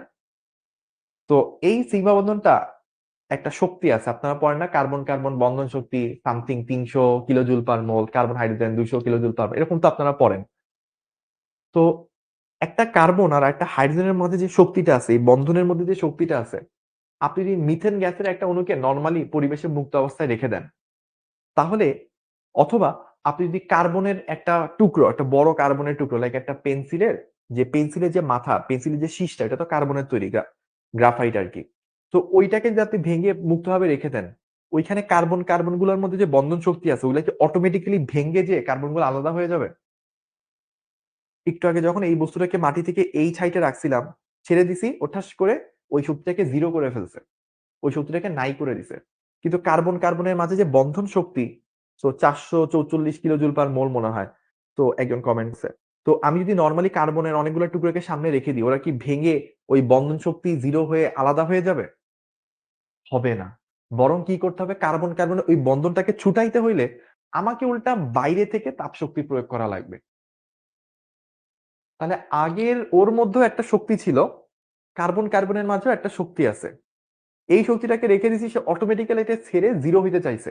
আর এই কার্বনের মাঝে শক্তিটা সে তো 0 হয়ই না, বরং এইটার কারণে সে শক্তিশালীভাবে লেগে থাকে। এই শক্তিটাকে ছুটাইতে হলে উল্টা বাইরে থেকে আমাকে একটা শক্তি দেয়া লাগে। তাহলে আগেরটা যদি পজিটিভ এনার্জি হয়ে থাকে, এখন কার্বনের মধ্যে যে শক্তিটা, এটা কি ঠিক তার উল্টা। তাহলে এটাকে আমরা কি বলবো? এটাকেই বলা হয় নেগেটিভ এনার্জি। যখন কোনো বস্তুর মধ্যে এমন শক্তি থাকে যেই শক্তিটা সে অটোমেটিক্যালি ছেড়ে দেয় না, বরং ওই শক্তিটাকে ছাড়াইতে হইলে উল্টা বাইরে থেকে শক্তি দেওয়া লাগে, তখন এই এনার্জিটা হচ্ছে নেগেটিভ এনার্জি। আবার যেই শক্তির কারণে একাধিক বস্তু একসাথে লেগে থাকে সেটাও কিন্তু নেগেটিভ এনার্জি। কারণ দেখেন কার্বন কার্বন লেগেই আছে কি ওই শক্তিটার কারণে, বন্ধন শক্তিটার কারণে। তাহলে দুই ভাবে বলতে পারি, যখন কোনো বস্তুর মধ্যে এমন শক্তি থাকবে যে ওটা অটোমেটিক্যালি ছেড়ে দিতে যাবে না, বরং ওই শক্তিটা ছাড়াইতে হইলে উল্টা বাইরে থেকে শক্তি দেওয়া লাগবে, তার অর্থ এটা নেগেটিভ এনার্জি। আবার যখন আপনি এমন শক্তি দেখবেন যেই শক্তিটা হচ্ছে ওই বস্তুকে কারোর সাথে আটকায় রাখে, লেগে থাকতে সাহায্য করে, ওইটা হচ্ছে নেগেটিভ এনার্জি। ঠিক আছে? এবার আপনি চিন্তা করেন যে ভাইয়া এই যে মহাকর্ষীয় বিভব, মহাকর্ষীয় বিভবটা কেন নেগেটিভ হইলো? আসফার রহমান বলছে বুঝছি, শুধু ও একাই বুঝছে, আর কেউ কমেন্ট করে নাই। দেখি আজকে যে ভাইয়া এত কষ্ট করে নেগেটিভ এনার্জি কি বুঝাইলাম, এটা কয়জন বুঝছে আমি শিখবো জিতবোতে পোস্ট দেখবো। দেখি আপনারা কে কে বুঝছেন আমি আজকে দেখতে চাই। আমরা তাহলে চলেন যেখানে ছিলাম, যে মহাকর্ষীয় বিভব এটা কেন নেগেটিভ হয়। চিন্তা করেন তো, পৃথিবী পৃথিবী দিয়ে চিন্তা করেন, পৃথিবীর কাছাকাছি একটা বস্তু যদি থাকে তাহলে ওই বস্তুটাকে কি পৃথিবী আটকায় ধরে রাখে না? ধরেন আমার এই হাতটা হচ্ছে পৃথিবী, পৃথিবী একটা গোলক মনে হয় দেখছিলাম, আচ্ছা এই রুমে নাই, অন্য রুমে ছিল, এনিওয়েজ। তো ধরেন আমার এই যে হাতটা, ধরেন এই যে আমি হাতটা বল, আমার এই হাতটাই হচ্ছে পৃথিবী। এখন এইখানে কোনো একটা বস্তু আছে, ঠিক আছে? তাহলে পৃথিবী কি করবে, এই বস্তুটাকে টেনে ওর কাছে নিয়ে আসবে। তাহলে এই যে বস্তুটা একটা শক্তি লাভ করলো, এই শক্তির কারণে কি সে পৃথিবীর কাছে সে লেগে থাকতে সাহায্য করে। ধরেন কিভাবে বলবো, আমার কাছে যে আমাকে কি প্রতিটা মুহূর্তে পৃথিবী টানতেছে, তাই না? তো পৃথিবী আমাকে আকর্ষণ করে একটা শক্তি দিয়ে ধরে রাখছে। তাহলে এই শক্তির কারণে কি হচ্ছে, আমি বাইরে ছিটকে যেতে পারতেছি না, পৃথিবীর সাথে লেগে আছি। তাহলে পৃথিবী তার সাথে লেগে রাখার জন্য, আটকে থাকার জন্য আমাকে যে শক্তি দিছে, সেই শক্তিটা কি নেগেটিভ না? কেন নেগেটিভ? কারণ যে কার্বন কার্বন একটা একটাকে ধরে একসাথে আটকে থাকা লাগে, আটকে থাকার জন্য একটা শক্তি লাগে, ওই শক্তিটা নেগেটিভ শক্তি হইতো। তাহলে পৃথিবীও তো আমাকে আটকে ধরে রাখতেছে, পৃথিবী আমাকে আটকে ধরে রাখার জন্য যে শক্তি সেটাই তো এই যে এমভি। তাহলে পৃথিবী আমাকে আটকে ধরে রাখতেছে, এটার কারণে আমি পৃথিবী থেকে ছিটকে যেতে পারছি না, বরং পৃথিবীর সাথে লেগে আছি। তাহলে এটা অবশ্যই একটা নেগেটিভ এনার্জি। অথবা চিন্তা করেন এই এনার্জির কারণে কি হয়েছে, আমাকে যদি কেউ পৃথিবী থেকে টান দিয়ে বাইরে নিয়ে যেতে চায় তাহলে কি তাকে প্রচুর পরিমাণে শক্তি দিয়ে তারপর পৃথিবী থেকে আমাকে ছুটাইতে হবে। যদি এমনি এমনি আমি পৃথিবী থেকে ছুটে যেতাম তাহলে তো আমি মুহূর্তে মহাকাশে চলে যেতে পারতাম। বরং পৃথিবী থেকে আমাকে ছুটায় নিতে হইলে অনেক পরিমাণ শক্তি দেওয়া লাগবে, কারণ পৃথিবী আমাকে যে শক্তি দিয়ে ধরে রাখছে এটা একটা অবশ্যই নেগেটিভ এনার্জি। তারপর একটা চুম্বকের প্লাস অংশ আর একটা চুম্বকের মাইনাস অংশকে যে আকর্ষণ করে ধরে রাখে তখন যে শক্তিটা দেয় এটাও কি নেগেটিভ শক্তি। একটা প্লাস চার্জ আর একটা মাইনাস চার্জের মাঝে যে শক্তিটা থাকে এটাও কি নেগেটিভ শক্তি। আশা করি আপনারা পজিটিভ এনার্জি কি নেগেটিভ এনার্জি কি বুঝতে পারছেন। কমেন্ট তো সবারটা পড়া সম্ভব হবে না, তবে যদি কেউ শিখবো দিগবোতে জিনিসটা বুঝায় বলেন যে হ্যাঁ আপনি ধরতে পারছেন, তাহলে অবশ্যই আমরা এটাকে অনেক অ্যাপ্রিসিয়েট করবো, ভাইয়া স্পেশালি অনেক খুশি হব। ওকে, তাহলে আমরা মহাকর্ষ বিভব কি এইটুকু দেখলাম। এখন এটার মান তো বের করতে হবে, যে মানও বের করে ফেললাম। তো এবার এখানে কিছু কথাবার্তা থাকবে, এগুলো আমরা একটু স্কিপ করি, আমরা পরে মেইন অংশে যাব। মহাকর্ষ বিভব কি হয় এগুলো আমরা দেখলাম। আচ্ছা এগুলা আমরা দেখলাম, ঠিক আছে। তারপর ওকে, ওকে, আমরা কিছু ম্যাথমেটিক্যাল প্রবলেম সলভ করব। আমাদেরকে বলছে কি, আমাদেরকে দেখেন বলছে যে পৃথিবীকে এত ঘনত্বের তৈরি এত ব্যাসার্ধের একটি গোলক হিসেবে বিবেচনা করে এর পৃষ্ঠে বিভব নির্ণয় করো। তো আমরা তো দেখছি বিভবের সূত্র কি, minus G M divided by R, তাই না? তো পৃথিবীর ঘনত্ব কি, বা পৃথিবীর ঘনত্ব দেওয়া আছে আমাদের কি, এটা হচ্ছে ঘনত্ব, দ্যাট মিনস রো দেওয়া, আর এটা হচ্ছে আমার আর দেওয়া। তো ঘনত্ব না দেওয়া থাকলেও আমরা করে ফেলতে পারতাম, পৃথিবীর ভর তো আমি জানি। তারপরও যেহেতু ঘনত্ব দিছে আমাকে, তাহলে এইভাবেই কাজ করে, 4/3 পাই আর কিউব ইন্টু রো। আমাকে এইভাবে চিন্তা করতে হবে, তাই না, যে ভর মানে হচ্ছে আয়তন ইন্টু ঘনত্ব ডিভাইডেড বাই আর। তাহলে দেখেন ভাইয়া একটা আর কিন্তু কাটাকাটি, যে এখানে আর স্কোয়ার থাকে, মানে আলটিমেটলি আমি মহাকর্ষীয় বিভব কত পাচ্ছি, আমি পাচ্ছি হচ্ছে -4/3 পাই রো জি আর স্কোয়ার, এটা হচ্ছে ঘনত্ব পাচ্ছি। তো আমি মানগুলো বসাবো, -4/3 পাই ইন্টু রো কত 5.5 10 টু দি পাওয়ার 3, জি কত 6.673 10 টু দি পাওয়ার -11 ইন্টু আর কত 6.4 10 টু দি পাওয়ার 6 তার স্কোয়ার। এখান থেকে আমি পেয়ে যাব এটার একক কত। ঠিক আছে ভাইয়া, সংজ্ঞা লিখতে হবে কিনা? সংজ্ঞা আপনি চাইলে ভাইয়া যা বুঝাইছে এটা অনুযায়ী লিখে রাখতে পারেন, ভাইয়া তো অলরেডি লিখে দিছি। আর চাইলে আপনি ক্লাস নোট থেকে লিখে নিতে পারেন, বই থেকে নিতে পারেন। সংজ্ঞা টু দা পয়েন্ট মুখস্থ করা এটা ফিজিক্সের পারপাস না। আপনি জিনিসটাকে বুঝবেন, সংজ্ঞাটা 1-2 বার পড়বেন, মাথায় কিছু একটা কাছাকাছি আইডিয়া নিজের মতো করে চিন্তা করে রাখবে। সংজ্ঞা আসলে ওই আইডিয়াটা চিন্তা করে আপনি জাস্ট খাতায় লিখে দিয়ে আসবেন। একদম to the point word by word সংজ্ঞা মুখস্থ করতে হবে, ওইসব চিন্তা করলে আসলে ফিজিক্সের গ ঘ মেইন বুঝার জিনিস আপনি পারবেন না।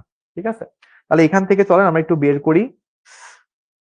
4/3 into pi into rho 5.5 10 to the power 3 into G 6.673 10 to the power -11 into R 6.4 10 to the power 6 তার স্কোয়ার। তো এখান থেকে আমার চলে আসছে হচ্ছে 6.296। আচ্ছা, আমি এটাকে একটু সাইন্টিফিক মোডে নিয়ে যাই, ইন্টু 10 টু দি পাওয়ার 7, এটা এত জুল পার কেজি। এককটা কি? Joule per KG. আপনাদেরও কি সেম জিনিস আসছে? আমাকে একটু কমেন্ট করে জানেন তো। 6.6 10 to the -11 6 10 to the power 24 divided by হচ্ছে 6.4 10 টু দি পাওয়ার 6। হ্যাঁ, এরকমই আসার কথা।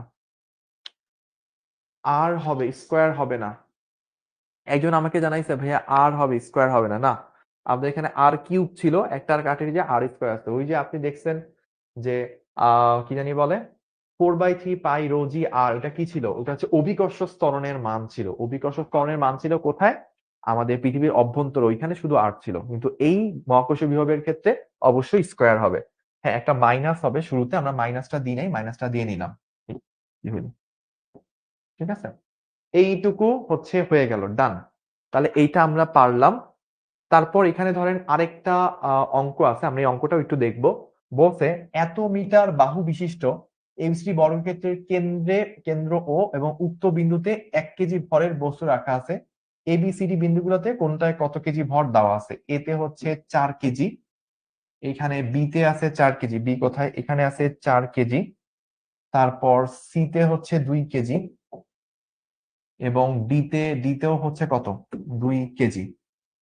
তাহলে ও বিন্দুতে মহাকর্ষীয় বিভব নির্ণয় করতে বলছে। ঠিক আছে, এখন দেখেন প্রতিটা বাহু কতটুকু? প্রতিটা বাহু হচ্ছে 2 মিটার, এইগুলো 2 মিটার। ঠিক আছে, তাহলে একটা জিনিস খেয়াল করেন, আপনারা এখান থেকেই বুঝে যাবেন। আমাদের এই জায়গায় আমরা কি চিন্তা করতে পারি? A B, A B equal to যদি 2 মিটার হয়, তাহলে এসি আসলে কত? এসি হচ্ছে √2 ইন্টু এ বি। কেন?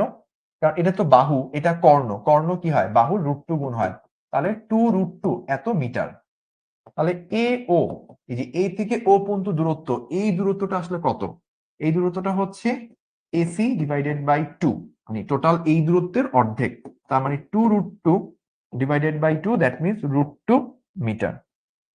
এইটা এ ওর মান, এটাই আবার কার মান? এটাই হচ্ছে আপনার ও সি, বা এটা বিও, বা আপনার এটা হচ্ছে ডিও, সবগুলোর মান।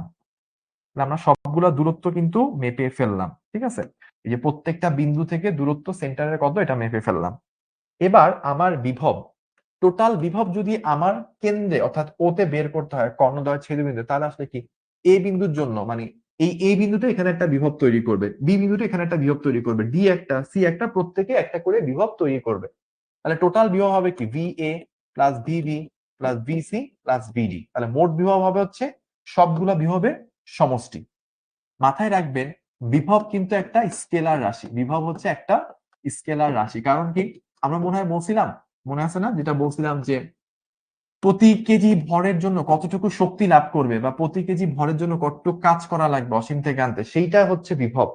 কাজ বলি অথবা শক্তি বলি, এগুলো তো স্কেলার রাশি। তাই মহাকর্ষী বিভব কি একটা স্কেলার রাশি।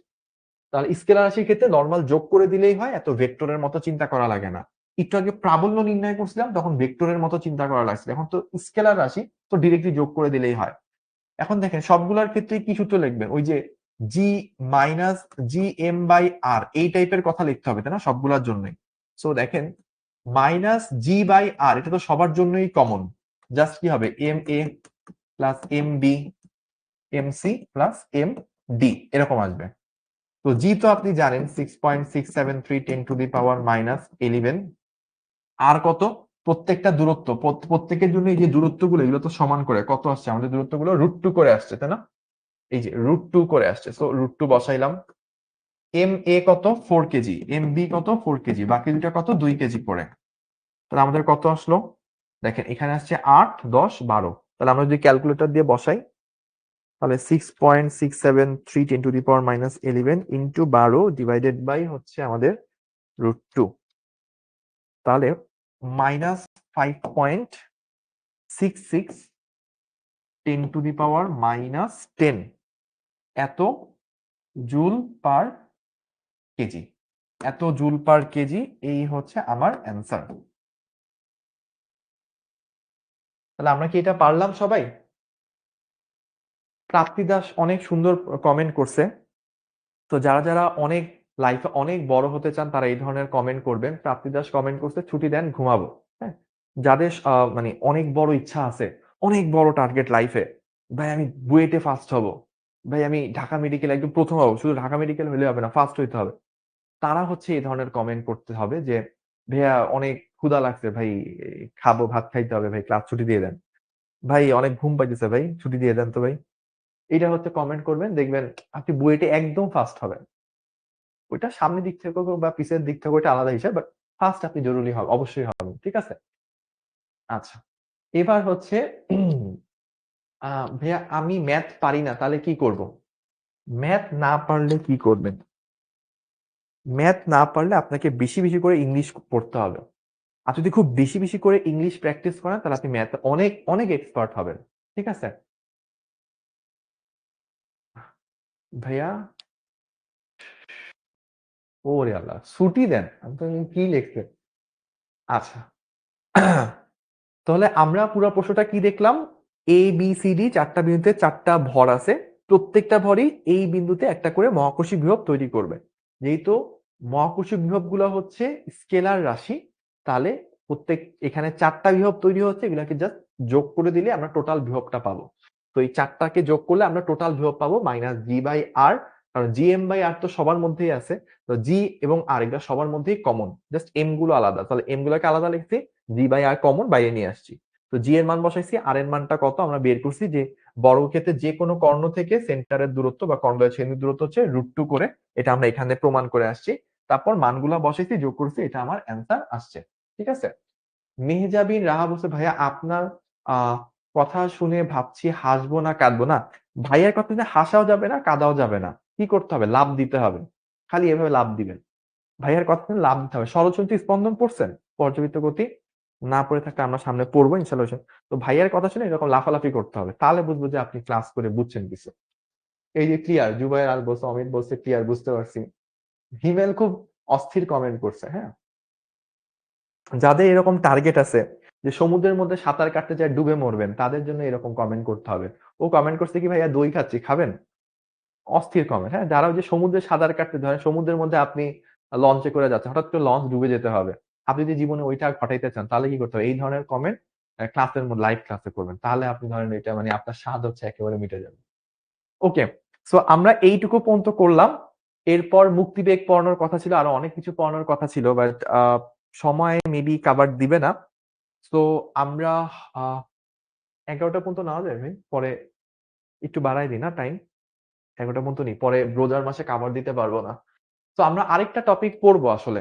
তো আমি একটু বেশি সময়ই ক্লাস নিব, যারা আমার সাথে থাকতে পারবেন মোস্ট ওয়েলকাম, যারা থাকতে পারবেন না তারা একটু রেকর্ড থেকে দেখে নিন, কারণ ভাইয়া আসলে কিছু করার নাই, সামনে রমজান চলে আসছে, রমজানের ক্লাস যদি লেন্দি নি আপনাদের জন্য কষ্ট হবে, তার থেকে রোজার আগে সম্ভবত আমার সাথে আরেকটা ক্লাস হইতে পারে। যাই হোক, এই নর্মাল টাইমে ক্লাস একটু বেশি নিলে আপনারা তাও করতে পারবেন, খাওয়া দাওয়া করে করে করতে পারবেন, রোজার মধ্যে টাফ হবে।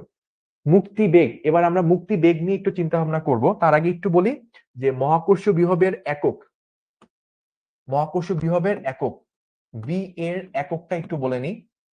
একক তো আমরা জানি যে ভি সমান সমান কি পড়ছিলাম, ডাব্লিউ বাই এম, এটার একক কি ছিল, জুল। আর এটার একক কি ছিল? কেজি। তো জুল পার কেজি এভাবে বলতে পারে। আর এটাকে যদি চান আপনি এভাবে, জুলকে আপনি কিভাবে লিখতে পারেন? KG metre square per second, metre square per second square, ওই যে এফ, এফ এস, এফ হচ্ছে KG metre per second square into metre divided by KG. তাহলে আপনি এখানে বলতে পারেন ultimately metre square per second square, এটা হচ্ছে আপনার বিভবের একক। তাহলে মাত্রা যদি আপনি বলতে চান, মাত্রা কি হবে? মাত্রা হচ্ছে এল স্কোয়ার পার টি স্কোয়ার। আবারও বলি, বি হচ্ছে ডাব্লিউ বাই এম, এম তো কেজি, ডাব্লিউ হচ্ছে জুল, জুল হচ্ছে নিউটন ইন্টু মিটার, নিউটন কি? KG metre per second square into metre, তাহলে KG metre square per second square, KG KG কাটা metre square per second square, ওই অনুযায়ী মাত্রাটা, M এর মাত্রা হচ্ছে এল, সময়ের মাত্রা হচ্ছে টি, ওইভাবে আসছে। এবার আসি মুক্তিবেগ। মুক্তিবেগ কি? মুক্তিবেগটা হচ্ছে, আগে স্লাইডে ইউ ইকুয়ালস টু এমভি লিখছেন। এম মানে কি? এম মানে হচ্ছে ভর, ভি মানে বিভব। তাহলে 1 কেজি ভরের জন্য যে শক্তিটা, সেটা হচ্ছে আমার ভি। 1 কেজি জায়গায় যদি 10 কেজি হয় তাহলে 10 ভি, 50 কেজি হলে 50 ভি, এম কেজি হলে এম ভি, ওই জন্য লিখছিলাম। এবার আসেন আমরা মুক্তিবেগ জিনিসটা কি, ধরেন আমি একটা বস্তুকে উপরের দিকে ধাক্কা মারলাম, তাহলে সে একটু উপরে উঠে পড়ে যাবে। আর একটু জোরে মারলাম, আর একটু উপরে এসে পড়ে যাবে। আর একটু জোরে মারলাম, আরো উপরে এসে তারপর সে মাটিতে পড়বে। এরকম জোরে স্পিডটা যদি বাড়াইতে থাকি, কত বেগে মারতেছি সেটা যদি বাড়াইতে থাকি, বাড়াইতে বাড়াইতে বাড়াইতে এমন একটা সময় আসবে যখন বস্তু মারার পর সে আর পৃথিবীতে ফিরে আসে না।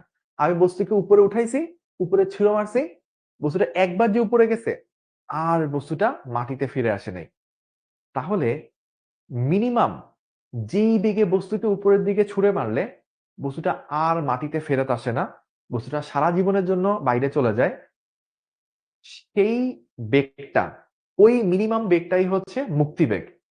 কেন?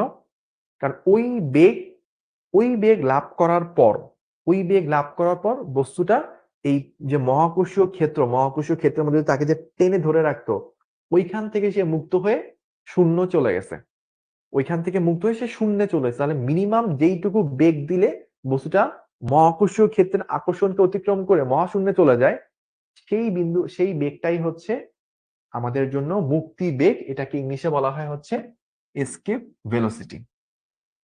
তাহলে আমরা পৃথিবীর জন্য মুক্তিবেগের মান কত আসে? এটা হচ্ছে 2 × g r বা 2gm/r। তো আমরা এটা একটু প্রমাণ করব যে কিভাবে এটা আসে। ঠিক আছে, তো আমরা একটু প্রমাণটা দেখি।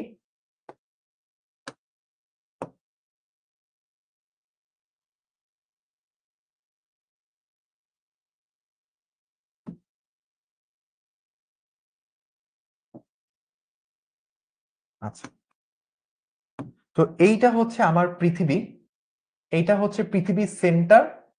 এইটুকু তো আপনারা জানেনই, পৃথিবীর ব্যাসার্ধ ক্যাপিটাল আর।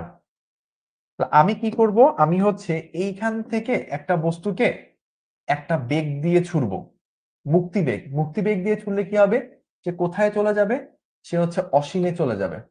তাহলে মিনিমাম যেই পরিমাণ বেগ দিলে বস্তুটা পৃথিবীর আকর্ষণকে অতিক্রম করে অসীমে চলে যেতে পারবে, সেই মিনিমাম বেগটাই হচ্ছে মুক্তিবেগ। ধরেন আপনি 1000 মিটার/সেকেন্ড বেগ দিলেই পৃথিবী থেকে বাইরে চলে যায়, আর পৃথিবীতে ফিরে আসে না। এখন 1000 দিলে যদি হয়, তাহলে 2000 দিলে তো অবশ্যই হবে। তাহলে মুক্তিবেগ কি 1000 নাকি 2000? মিনিমাম কতটুকু দিলে সে চলে যায়? 1000, সেইটা হচ্ছে আপনার মুক্তিবেগ হবে। এখন চলেন আমরা এটা একটু প্রমাণ করি। কিভাবে প্রমাণ করব দেখেন। আমরা এখানে এই যে পৃথিবী থেকে উপরে উঠতে গেলে পৃথিবীকে আমাকে টান দিয়ে ধরে রাখতেছে না, পৃথিবী আমাকে আকর্ষণ করে ধরে রাখতেছে।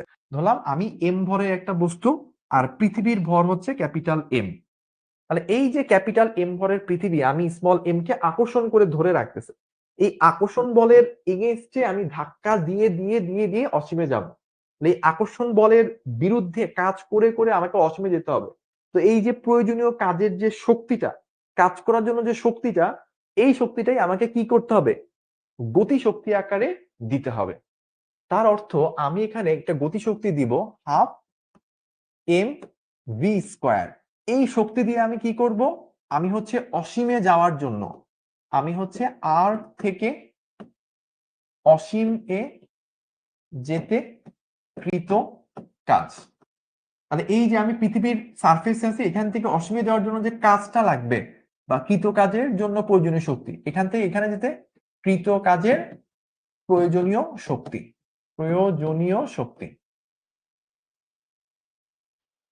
আচ্ছা, তাহলে আমরা এখানে যে হাফ mv স্কয়ার মানে একটা মুক্তিবেগের কারেসপন্ডিং গতিশক্তি, এটা দিয়ে আমি একটা কাজ করতে হবে। এখন কাজের মান কত? ওই যে এফ ডি আর, কোথা থেকে কোথায় যাচ্ছি? আর থেকে অসীমে যাচ্ছি। এখন আমার আর এর, আমি যদি একটু এফ এর মান বসাই, এফ এর মান কত? G M M divided by R square into DR. কোথা থেকে কোথায় যেতে হবে? আর থেকে অসীমে যেতে হবে। আচ্ছা, কেন এখানে ইন্টিগ্রেশনের সূত্র লিখলাম? এফ ইন্টু ডিএস কেন লিখি নাই? কারণ হচ্ছে আমি এফ ইন্টু এস লিখতাম তখন যখন এফটা ফিক্স হইতো। এখন তো এফ প্রতিটা মুহূর্তে চেঞ্জ হচ্ছে, আর চেঞ্জ হলে এফ চেঞ্জ হয়। পরিবর্তনশীল বল দ্বারা কৃত কাজ, তাই আমি এটা লিখছি। এবার আপনি চিন্তা করেন, half M V square is equals to, constant গুলাকে যদি বাইরে নিয়ে আসি, G M M 1/r square কে ইন্টিগ্রেশন করলে -1/r আসে। এটা আমরা অনেকবার দেখছি। আর ইনফিনিটি। তাহলে এখানে দেখেন উভয় পাশ থেকে স্মল এম কিন্তু কাটাকাটি চলে যায়। তাহলে থাকে কি? থাকে হচ্ছে এইদিকে ভি স্কোয়ার বাই 2, এখানে থাকে হচ্ছে জি এম ইন্টু -1/ইনফিনিটি মাইনাস +1/r। এবার আপনারা জানেন যে 1/ইনফিনিটি যে কথা, 0 হচ্ছে একই কথা। তাহলে এটারে যদি আমরা বাদ দিই তাহলে থাকতেছে কি আমাদের V square by 2 is equals to G M by r। ঠিক আছে? বা আমরা এখান থেকে বলতে পারি V square is equals to 2gm divided by r। এখান থেকে ফাইনালি আমরা বলতে পারি VE is equals to, root করে দিলে 2gm ডিভাইডেড বাই r। আমরা কি বললাম? ভিই মুক্তিবেগ, এটা হচ্ছে √2gm ডিভাইডেড বাই r। এটা আমরা পেয়ে গেছি। তাহলে আমরা একটা বস্তুকে মিনিমাম একটা বেগ দিব যেন সে কোনো রকমে অসীমে পৌঁছাইতে পারে। একবার অসীমে পৌঁছাইলে সে আর পৃথিবীতে ফেরত আসবে না। তাহলে আমার এইখান থেকে পৃথিবীর আকর্ষণকে অতিক্রম করে অসীমে যেতে যে কাজ করা লাগবে, ওই কাজের যে শক্তিটা, ওইটাই কি তাকে আমার গতিশক্তি আকারে দেওয়া লাগবে। তো ওই গতিশক্তি দিয়ে আমরা কি করছি? এই আর বা পৃষ্ঠ থেকে অসীমে যাওয়ার জন্য কতটুকু কাজ লাগে সেই কাজটা করছি। তো ওইখান থেকে আমরা বলের মান বসাইছি gm/r²। কেন এই ইন্টিগ্রেশন ফর্মুলা বসাইছি? কারণ আর তো পরিবর্তনশীল, তাই এখানে আমরা পরিবর্তনশীল বল দ্বারা কৃত কাজের সূত্র বসাইছি। gmm কনস্ট্যান্ট বাইরে আনছি, 1/r² কে ইন্টিগ্রেশন করলে -1/r হয়। অসীম বসাইলে হচ্ছে 1/ইনফিনিটি 0 হয়, এটা বাদ দিছি, তাহলে 1/r থাকে, 1/r টা লিখছি। তাহলে উভয় পাশ থেকে m কাটাকাটি গেছে, 2 টা ওই পাশে গেছে, 2gm/r। তাহলে v বের করতে হলে শুধু রুট করলেই হয়ে যায়। এবার আমরা একটু খেয়াল করব আরেকটা জিনিস কি বুঝি কিনা, যে আমরা কিন্তু এটাও বলতে পারি, দেখেন যে ভিই 2gm/r আসছে না, আমরা এটা 2 ইন্টু gm/r², ঠিক আছে? কি বললাম? gm/r² ইন্টু আর। আমার এখানে ছিল কি শুধু আর, আমি কিন্তু r² আনছি, তাহলে উপরে একটা আর আনবো। আর আর আর স্তর কাটাটি যে আগেরটা পড়ে থাকবে। কেন এটা আনলাম? কারণ দেখেন gm/r², এটাই কি? অভিকর্ষ ত্বরণ ইন্টু আর। তাহলে এইটাও কিন্তু মুক্তিবেগের আরেকটা সূত্র। তো দুইটা সূত্রই প্রযোজ্য, যেটা আপনার খুশি সেটাই আপনি ইউজ করতে পারেন।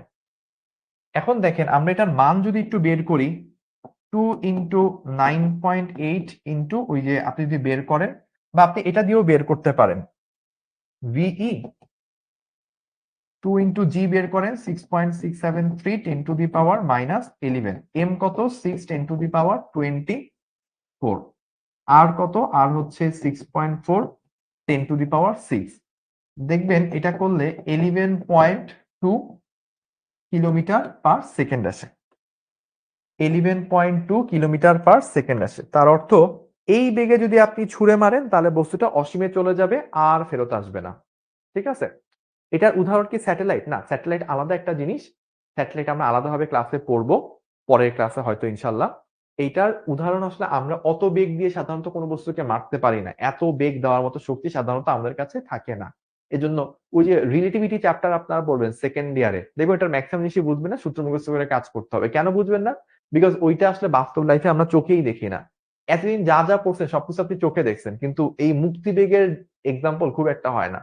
মুক্তিবেগ দিতে গেলে একটা বস্তুকে যেই পরিমাণ শক্তি দেওয়া লাগে ওই পরিমাণ শক্তি আমরা সচরাচর চোখে দেখি না, হয়তো কিছু ল্যাবরেটরিতে এটা করে দেখা হয়েছে, হয়তো ইউএসএ বা বড় বড় দেশগুলোতে ওই পরিমাণ শক্তি সম্পন্ন মেশিন দিয়ে এটা পরীক্ষা করে তারপর পাওয়া যায়।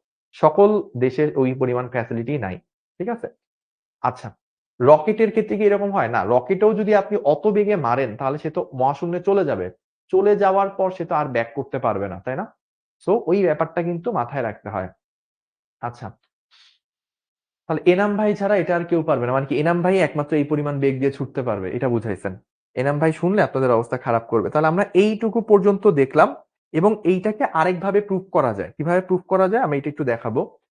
দেখেন খেয়াল করে এটা বুঝেন কিনা, আমি এটা একটু কপি করে নিই। এইটুকু জাস্ট একটু কপি করব।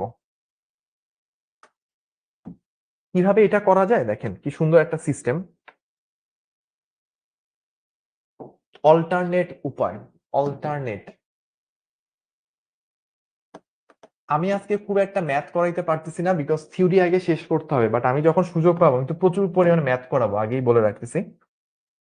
তো দেখেন এই বিন্দুতে বস্তুর একটা শক্তি ছিল U1, অসীমে যাওয়ার পর তার আরেকটা শক্তি হবে U2, ঠিক আছে?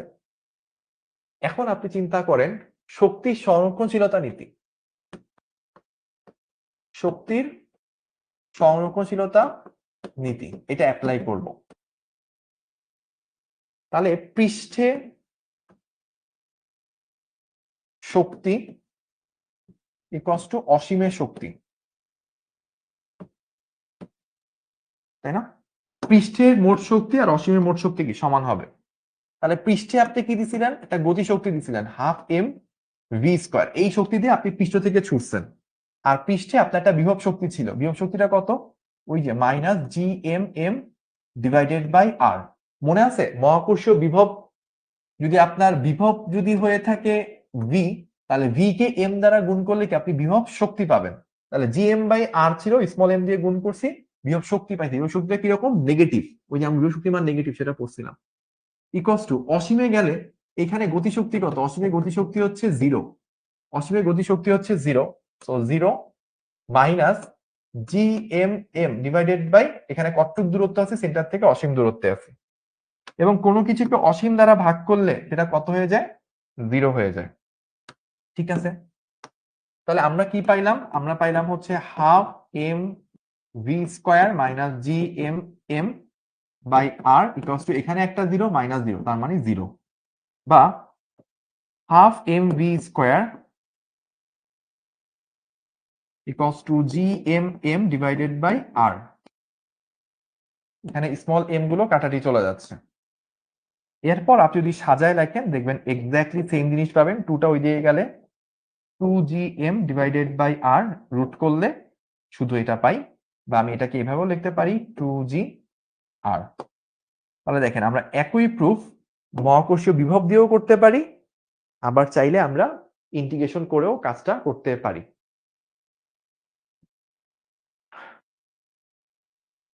মুক্তিবেগ ভুল বাই ক্যালকুলেটর, না ভুল না, ঠিক আছে। ওকে, তাহলে আমরা যেটা পেলাম সেটা হচ্ছে টোটাল শক্তি সহনশীলতা নীতি দিয়েও এই কাজটা করা যায়, আবার চাইলে ইন্টিগ্রেশন করে বড় করেও করা যায়। দেখবেন আপনাদের বইতে এই প্রুফটা দেওয়া আছে, কিন্তু এইভাবে কিন্তু আপনাদের বইতে বলা নেই। তো কেউ যদি ছোটখাটো ভাবে সংক্ষিপ্ত আকারে প্রুফ করতে চান এইভাবে করা যায়। এবং এইভাবে করতে স্পেশালি কিছু ম্যাথ আছে মুক্তিবেগ দিয়ে, আমরা যখন ম্যাথ গুলো করবো তখন দেখবো। তো এই কনসেপ্টটা যারা কাজে লাগাইতে পারে মহাকর্ষীয় বিভব শক্তি, তারা অনেক দ্রুত অনেক প্রবলেম সলভ করে ফেলতে পারে। আমি আরেকবার একটু বুঝাই যে আমার শক্তি সংরক্ষণশীলতা নীতি কি। এইখানে টোটাল শক্তি যা হবে অসীমেও কি টোটাল শক্তি তাই হবে। এইখানে আমার একটা গতিশক্তি থাকবে, একটা বিভব শক্তি থাকবে। অসীমে আমার গতিশক্তি কত হবে? 0, কারণ আমি কি চাইলে আমি ধরেন 1000 মিটার/সেকেন্ড বেগ দিলেও বা 11.2 কিলোমিটার/সেকেন্ড বেগ দিলে সে অসীমে যায়। 11.2 এর জায়গায় আমি যদি 20 দিই তাও তো অসীমে যাবে। পার্থক্যটা কোথায়? পার্থক্য হচ্ছে মিনিমাম কতটুক বেগ দিলে সে অসীমে যাবে। অর্থাৎ এখানে তার মধ্যে যে গতিশক্তি দিছিলাম এই গতিশক্তিটা অসীমে যেতে যেতে পুরোপুরি শেষ হয়ে গেছে, মানে কোন রকমে অসীমে পৌঁছাইতে পৌঁছাইতে গতিশক্তি শেষ হয়ে গেছে, এরপর আর কোনো শক্তি নাই। তাহলে অসীমে যাওয়ার পর তার কোনো গতিশক্তি আর অবশ্যই নেই, সবটুকুই হচ্ছে অসীম পর্যন্ত যেতে খরচ হয়ে গেছে। তার মানে অসীমে গতিশক্তি কত হবে? 0। এটা কখন? যখন মুক্তি বেগ দিছে। আর যদি মুক্তিবেগের থেকে বেশি বেগ দেন তখন সে অসীমে যাওয়ার পরও কিছু গতিশক্তি থেকে যাবে। আর মুক্তিবেগ থেকে কম বেগ দিলে অসীমে যেতে পারবে না, তার আগেই সে আবার ব্যাক করবে। তাহলে মুক্তিবেগ দিয়ে যদি আমি মারি পৃষ্ঠে, তাহলে আমার টোটাল শক্তি কত? একটা আছে গতিশক্তি মুক্তিবেগের কারেসপন্ডিং, আর পৃষ্ঠে তো একটা বিভব শক্তি থাকবে, বিভব শক্তি তো নেগেটিভ, তো মাইনাস জিএমএম বাই আর। ওই যে জিএম বাই আর তার সাথে ভরকে গুণ দিলে, এম কে গুণ দিলে বিভব শক্তি পাবো, এটা বসাইলাম। অসীম, এটা হচ্ছে পৃষ্ঠের টোটাল শক্তি। এখন অসীমের টোটাল শক্তি দেখবো। অসীমে গতিশক্তি 0 হয়, এটা আমরা বললাম। মুক্তিবেগ দিয়ে মারলে অসীমে যায় কোনো গতিশক্তি অবশিষ্ট থাকে না। আর অসীমে বিভব শক্তি কত? G M M by R. Centre থেকে দূরত্ব কত? এখন অসীমে ইনফিনিটি, কোনো কিছুকে ইনফিনিটি ভাগ করলে 0 হয়, তাই 0 বসাইলাম। তাহলে 0 থেকে 0 বাদ দিলে 0 হয়। আর এই পাশে জাস্ট একটু সাজায় কাটাকাটি করে লিখলাম, দেখলাম আগে জিনিসটা ফেরত পাইছি। ঠিক আছে, তাহলে এই তো আমরা মুক্তি বেগ পর্যন্ত পড়ে ফেললাম। আজকে আর ম্যাথ দেখি, একটা সিম্পল ম্যাথ পাইলে হয়তো করব। ভেবে দেখো বা এই সেই, এগুলো আমরা পরে করব। আচ্ছা, এইটা একটা প্রবলেম দেওয়া আছে। ধরেন বলতে, এইটা হচ্ছে একটা বস্তু, এইটা হচ্ছে পৃথিবী। ঠিক আছে, এই ম্যাথটা করে আমি ক্লাস শেষ করে দিচ্ছি। তো বলছে পৃথিবী থেকে এতটুকু উপরে একটা উল্কাপিণ্ড আছে। কতটুকু উপরে? 3200 কিলোমিটার। এইটুকু হাইটে একটা উল্কাপিণ্ড আছে। তো বলতেছে এই উল্কাপিণ্ডটার মুক্তিবেগ কত? এই হচ্ছে আমার প্রশ্ন। ঠিক আছে, তো নরমালি আমরা তো ভূপৃষ্ঠ থেকে ধরেন এই যে সেন্টার পর্যন্ত যে দূরত্ব, এটাকে আমরা কি বলে থাকি? আর বলে থাকি, তাই না? তো ভূপৃষ্ঠ থেকে মুক্তিবেগ নরমালি কি হয়? v is equals to √2gm divided by R হয়ে থাকে। কোথা থেকে? ভূপৃষ্ঠ থেকে। এখন আমরা তো বস্তুটা ভূপৃষ্ঠে নাই, বস্তুটা এখন কোথায় আছে? এইচ হাইটে। তাহলে এইচ হাইট থেকে যদি মুক্তিবেগ বলে, তাহলে কি দূরত্ব আর এর জায়গায়, মানে সেন্টার থেকে দূরত্ব এখন আর আর না, সেন্টার থেকে দূরত্ব এখন আর প্লাস এইচ। সেন্টার থেকে দূরত্বটা এখন আর প্লাস এইচ। তাহলে এখন এই দূরত্ব থেকে যদি মুক্তিবেগ বের করতে বলে, 2gm ডিভাইডেড বাই দূরত্ব হবে আর প্লাস এইচ। তাহলে জাস্ট মান বসাই, 2 ইন্টু জি 6.673 10⁻11। পৃথিবীর ভর তো জানেন 6 10⁻24। আর আর আপনি জানেন 6.4 10⁻6, 3200 কিলোমিটার, তার মানে 3.2 10⁻6। তাহলে আপনার আসলে বেসিক্যালি এখান থেকে করলে যেটা আসবে সেটা বসাই দিলেই হবে। আমরা একটু দেখি কত আসে। 2 ইন্টু 6.673 10⁻11 ইন্টু 6 10⁻24, 6.4 আর 3.2, তার মানে 9.6, তাই না? 6.4 6.63 9.6 10⁻6। তাহলে আমার চলে আসে 9.13 কিলোমিটার পার সেকেন্ড। এটা চলে আসছে 9.133 কিলোমিটার পার সেকেন্ড। সো এইভাবে বেসিক্যালি মুক্তিবেগের অঙ্কগুলো করা লাগে। আমরা মুক্তিবেগ রিলেটেড আরো অসংখ্য প্রবলেম করব। আর মহাকর্ষীয় প্রাবল্য, বিভব, এগুলো নিয়ে আরো অনেক অনেক। আগের ম্যাথ 0 অ্যান্সার ভুল না, ভুল না, ভুল থাকলে আমার চোখে পড়তো। তো আমরা এই যে প্রবলেম গুলো করলাম, এগুলো আরো অনেক কিছু শিখার আছে। মহাকর্ষীয় প্রাবল্য থেকে আরো অনেক কিছু দেখাবো। মহাকর্ষীয় বিভবের ক্ষেত্রে নিরেট গোলক, ফাঁপা গোলক, ভিতরে কত হয়, বাইরে কি হয়, বিভব কত, প্রাবল্য কত, অনেক কিছু দেখবো। ওগুলো আমরা সামনের ক্লাসগুলোতে করবো। আপাতত মেইন টপিক গুলো ভাইয়া শেষ করে রাখি, তারপর স্পেশাল ভালো জিনিসগুলো ইনশাল্লাহ করবো। আপনাদের অনেকগুলো হোমওয়ার্ক থাকবে, এখান থেকে শুরু করে অনেকগুলো হোমওয়ার্ক থাকবে। হোমওয়ার্ক গুলো ভাইয়ারা দিয়ে যাচ্ছি। তো এগুলো ট্রাই করবেন, পারলে পারবেন, না পারলে কোনো টেনশন নাই। এই যে হোমওয়ার্ক গুলো তো এখান থেকে দেওয়াই আছে, 1 2 3 4 এরকম 10টা থাকবে। সো আপনাদের টার্গেট হবে হোমওয়ার্ক গুলো চেষ্টা করবেন, যেগুলো পারবেন আলহামদুলিল্লাহ, যেগুলো না পারবেন সমস্যা নেই, মার্ক করে রাখবেন। যেদিন আমরা চ্যাপ্টারের লাস্ট ক্লাস করব, ওই দিন যা দেখবেন আগের যে অঙ্কগুলো আপনি পারেন নাই, ওগুলো এখন ধরলে আপনি পেরে যাচ্ছেন। আর তারপর যদি না পারেন, লাস্টে যে গ্রুপে দিবেন। ঠিক আছে, তো আজকে এই পর্যন্তই। সবাই সবাই ভালো থাকবেন, সুস্থ থাকবেন। আল্লাহ হাফেজ, আসসালামু আলাইকুম। এবং যেই 259 জন শেষ পর্যন্ত ছিলেন, তারা একটু আমাদেরকে জানাবেন যে আমি শেষ পর্যন্ত লেগেছিলাম। একটা স্ক্রিনশট নিবেন, জানাবেন শেষ পর্যন্ত 11টা পর্যন্ত আমরা লেগেছিলাম। ইনশাল্লাহ আমরা পারবো। ঠিক আছে, তো আজকে এই পর্যন্তই। সবাই ভালো থাকবেন। অনেক অনেক ভালো রেজাল্ট আপনার হোক, সেই দোয়া রইল ভাইয়ার পক্ষ থেকে। আল্লাহ হাফেজ, আসসালামু আলাইকুম।